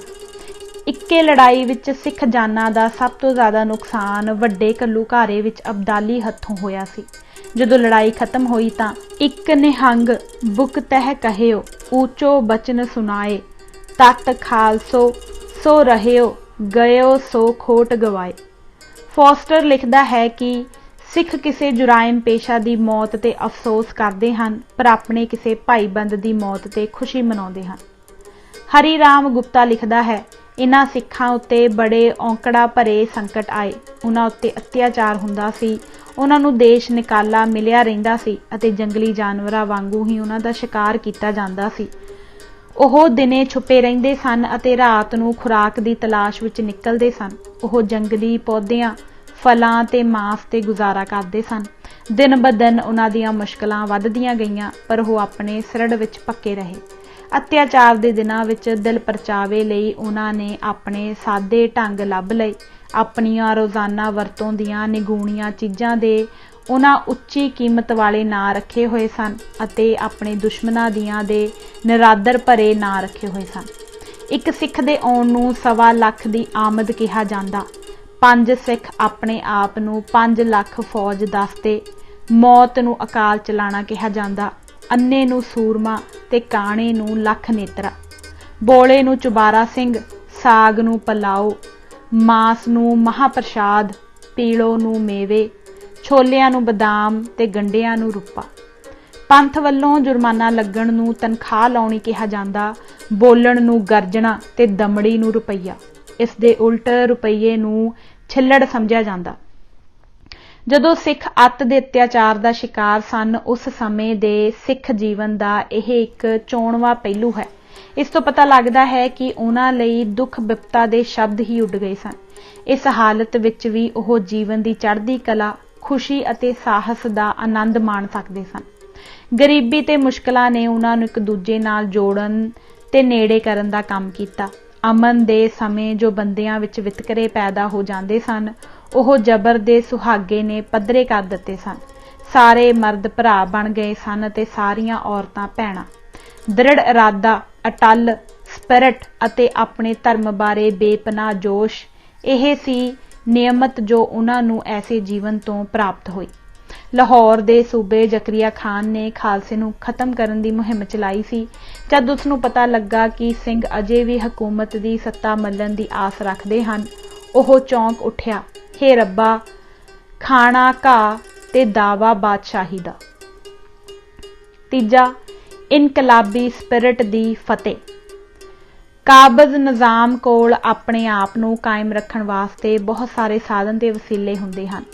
ਇਨਕਲਾਬੀਆਂ ਨੇ ਇਸ ਨਿਜ਼ਾਮ ਨੂੰ ਉਲਟਣਾ ਹੁੰਦਾ ਹੈ, ਪਰ ਕਾਬਜ਼ ਨਿਜ਼ਾਮ ਦੇ ਮੁਕਾਬਲੇ ਉਹਨਾਂ ਕੋਲ ਬਹੁਤ ਘੱਟ ਸਾਧਨ ਹੁੰਦੇ ਹਨ।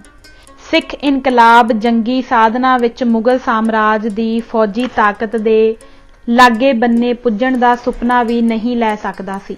ਜਦੋਂ ਦੋ ਵਿਰੋਧੀ ਜਾਗੀਰਦਾਰੀ ਜਾਂ ਸਾਮਰਾਜੀ ਤਾਕਤਾਂ ਇੱਕ ਦੂਸਰੇ ਨਾਲ ਟਕਰਾਉਂਦੀਆਂ ਹਨ ਤਾਂ ਉਹਨਾਂ ਦੀ ਟੱਕਰ ਦਾ ਨਤੀਜਾ ਬਹੁਤਾ फौजी ताकत ਦੇ ਤਵਾਜ਼ਨ ਉੱਤੇ ਨਿਰਭਰ ਹੁੰਦਾ ਹੈ, ਪਰ ਸਿੱਖ ਇਨਕਲਾਬ ਅਤੇ ਮੁਗਲ ਤਾਕਤ ਵਿਚਕਾਰ ਟੱਕਰ ਅਸਲੋਂ ਹੀ ਵੱਖਰੀ ਕਿਸਮ ਦੀ ਸੀ। ਸਿੱਖ ਲਹਿਰ ਆਪਣੀ ਕਾਮਯਾਬੀ ਲਈ ਕੇਵਲ ਜਨਤਾ ਦੀ ਤਾਕਤ ਤੇ ਨਿਰਭਰ ਸੀ। ਜੇ ਛਾਣਬੀਣ ਕਰਕੇ ਵੇਖਿਆ ਜਾਏ ਤਾਂ ਪਤਾ ਲੱਗੇਗਾ ਕਿ ਇਨਕਲਾਬਾਂ ਵਿੱਚ ਫੈਸਲਾ ਕੁਨ ਅੰਤਮ ਤਾਕਤ ਹਥਿਆਰਾਂ ਨਾਲੋਂ ਜਨਤਕ ਤਾਕਤ ਅਤੇ ਇਨਕਲਾਬੀ ਸਪਿਰਿਟ ਹੁੰਦੀ ਹੈ। ਮੁਗਲ ਹਕੂਮਤ ਉੱਤੇ ਸਿੱਖ ਇਨਕਲਾਬ ਦੀ ਅੰਤਮ ਜਿੱਤ ਦਾ ਸਭ ਤੋਂ ਵੱਡਾ ਕਾਰਨ ਇਹ ਸੀ ਕਿ ਸਿੱਖਾਂ ਦੀ ਇਨਕਲਾਬੀ ਸਪਿਰਿਟ ਅਤੇ ਇਖਲਾਕ ਮੁਗਲਾਂ ਦੀ ਸਪਿਰਿਟ ਅਤੇ ਇਖਲਾਕ ਉੱਤੇ ਭਾਰੂ ਹੋਏ। ਸਿੱਖ ਲਹਿਰ ਦਾ ਇਹ ਉਗੜਵਾਂ ਚਿੰਨ੍ਹ ਹੈ ਅਤੇ ਇਸ ਦੀ ਦਾਦ ਨਿਰਪੱਖ ਇਤਿਹਾਸਕਾਰ ਦਿੰਦੇ ਹਨ ਕਿ ਉਸ ਜ਼ਮਾਨੇ ਵਿੱਚ ਜਿਸ ਕਿਸਮ ਦੇ ਵਹਿਸ਼ੀਆਨਾ ਤਸੀਹੇ ਦਿੱਤੇ ਜਾਂਦੇ ਸਨ, ਉਹਨਾਂ ਨੂੰ ਸਹਾਰਦਿਆਂ ਹੋਇਆਂ ਕਿਸੇ ਵੀ ਇਨਕਲਾਬੀ ਨੇ ਸਣੇ ਔਰਤਾਂ ਬੱਚਿਆਂ ਦੇ ਆਪਣਾ ਧਰਮ ਨਹੀਂ ਤਿਆਗਿਆ। ਜਦੋਂ ਕਿਸੇ ਸਿੱਖ ਨੂੰ ਉਸਦੇ ਸਾਹਮਣੇ ਲਾਹੌਰ ਦੇ ਸੂਬੇ ਸ਼ਾਹ ਨਵਾਜ਼ ਖਾਨ ਦੇ ਸਾਹਮਣੇ ਲਿਆਂਦਾ ਜਾਂਦਾ ਤਾਂ ਉਸਦੀ ਮੌਜੂਦਗੀ ਵਿੱਚ ਉਸਦਾ ਪੇਟ ਚਾਕ ਕੀਤਾ ਜਾਂਦਾ ਸੀ ਅਤੇ ਕਈ ਵਾਰੀ ਉਸਦੇ ਸਿਰ ਵਿੱਚ ਸੂਏ ਮਾਰ ਕੇ ਉਸਦਾ ਦਿਮਾਗ ਬਾਹਰ ਕੱਢ ਦਿੱਤਾ ਜਾਂਦਾ ਸੀ।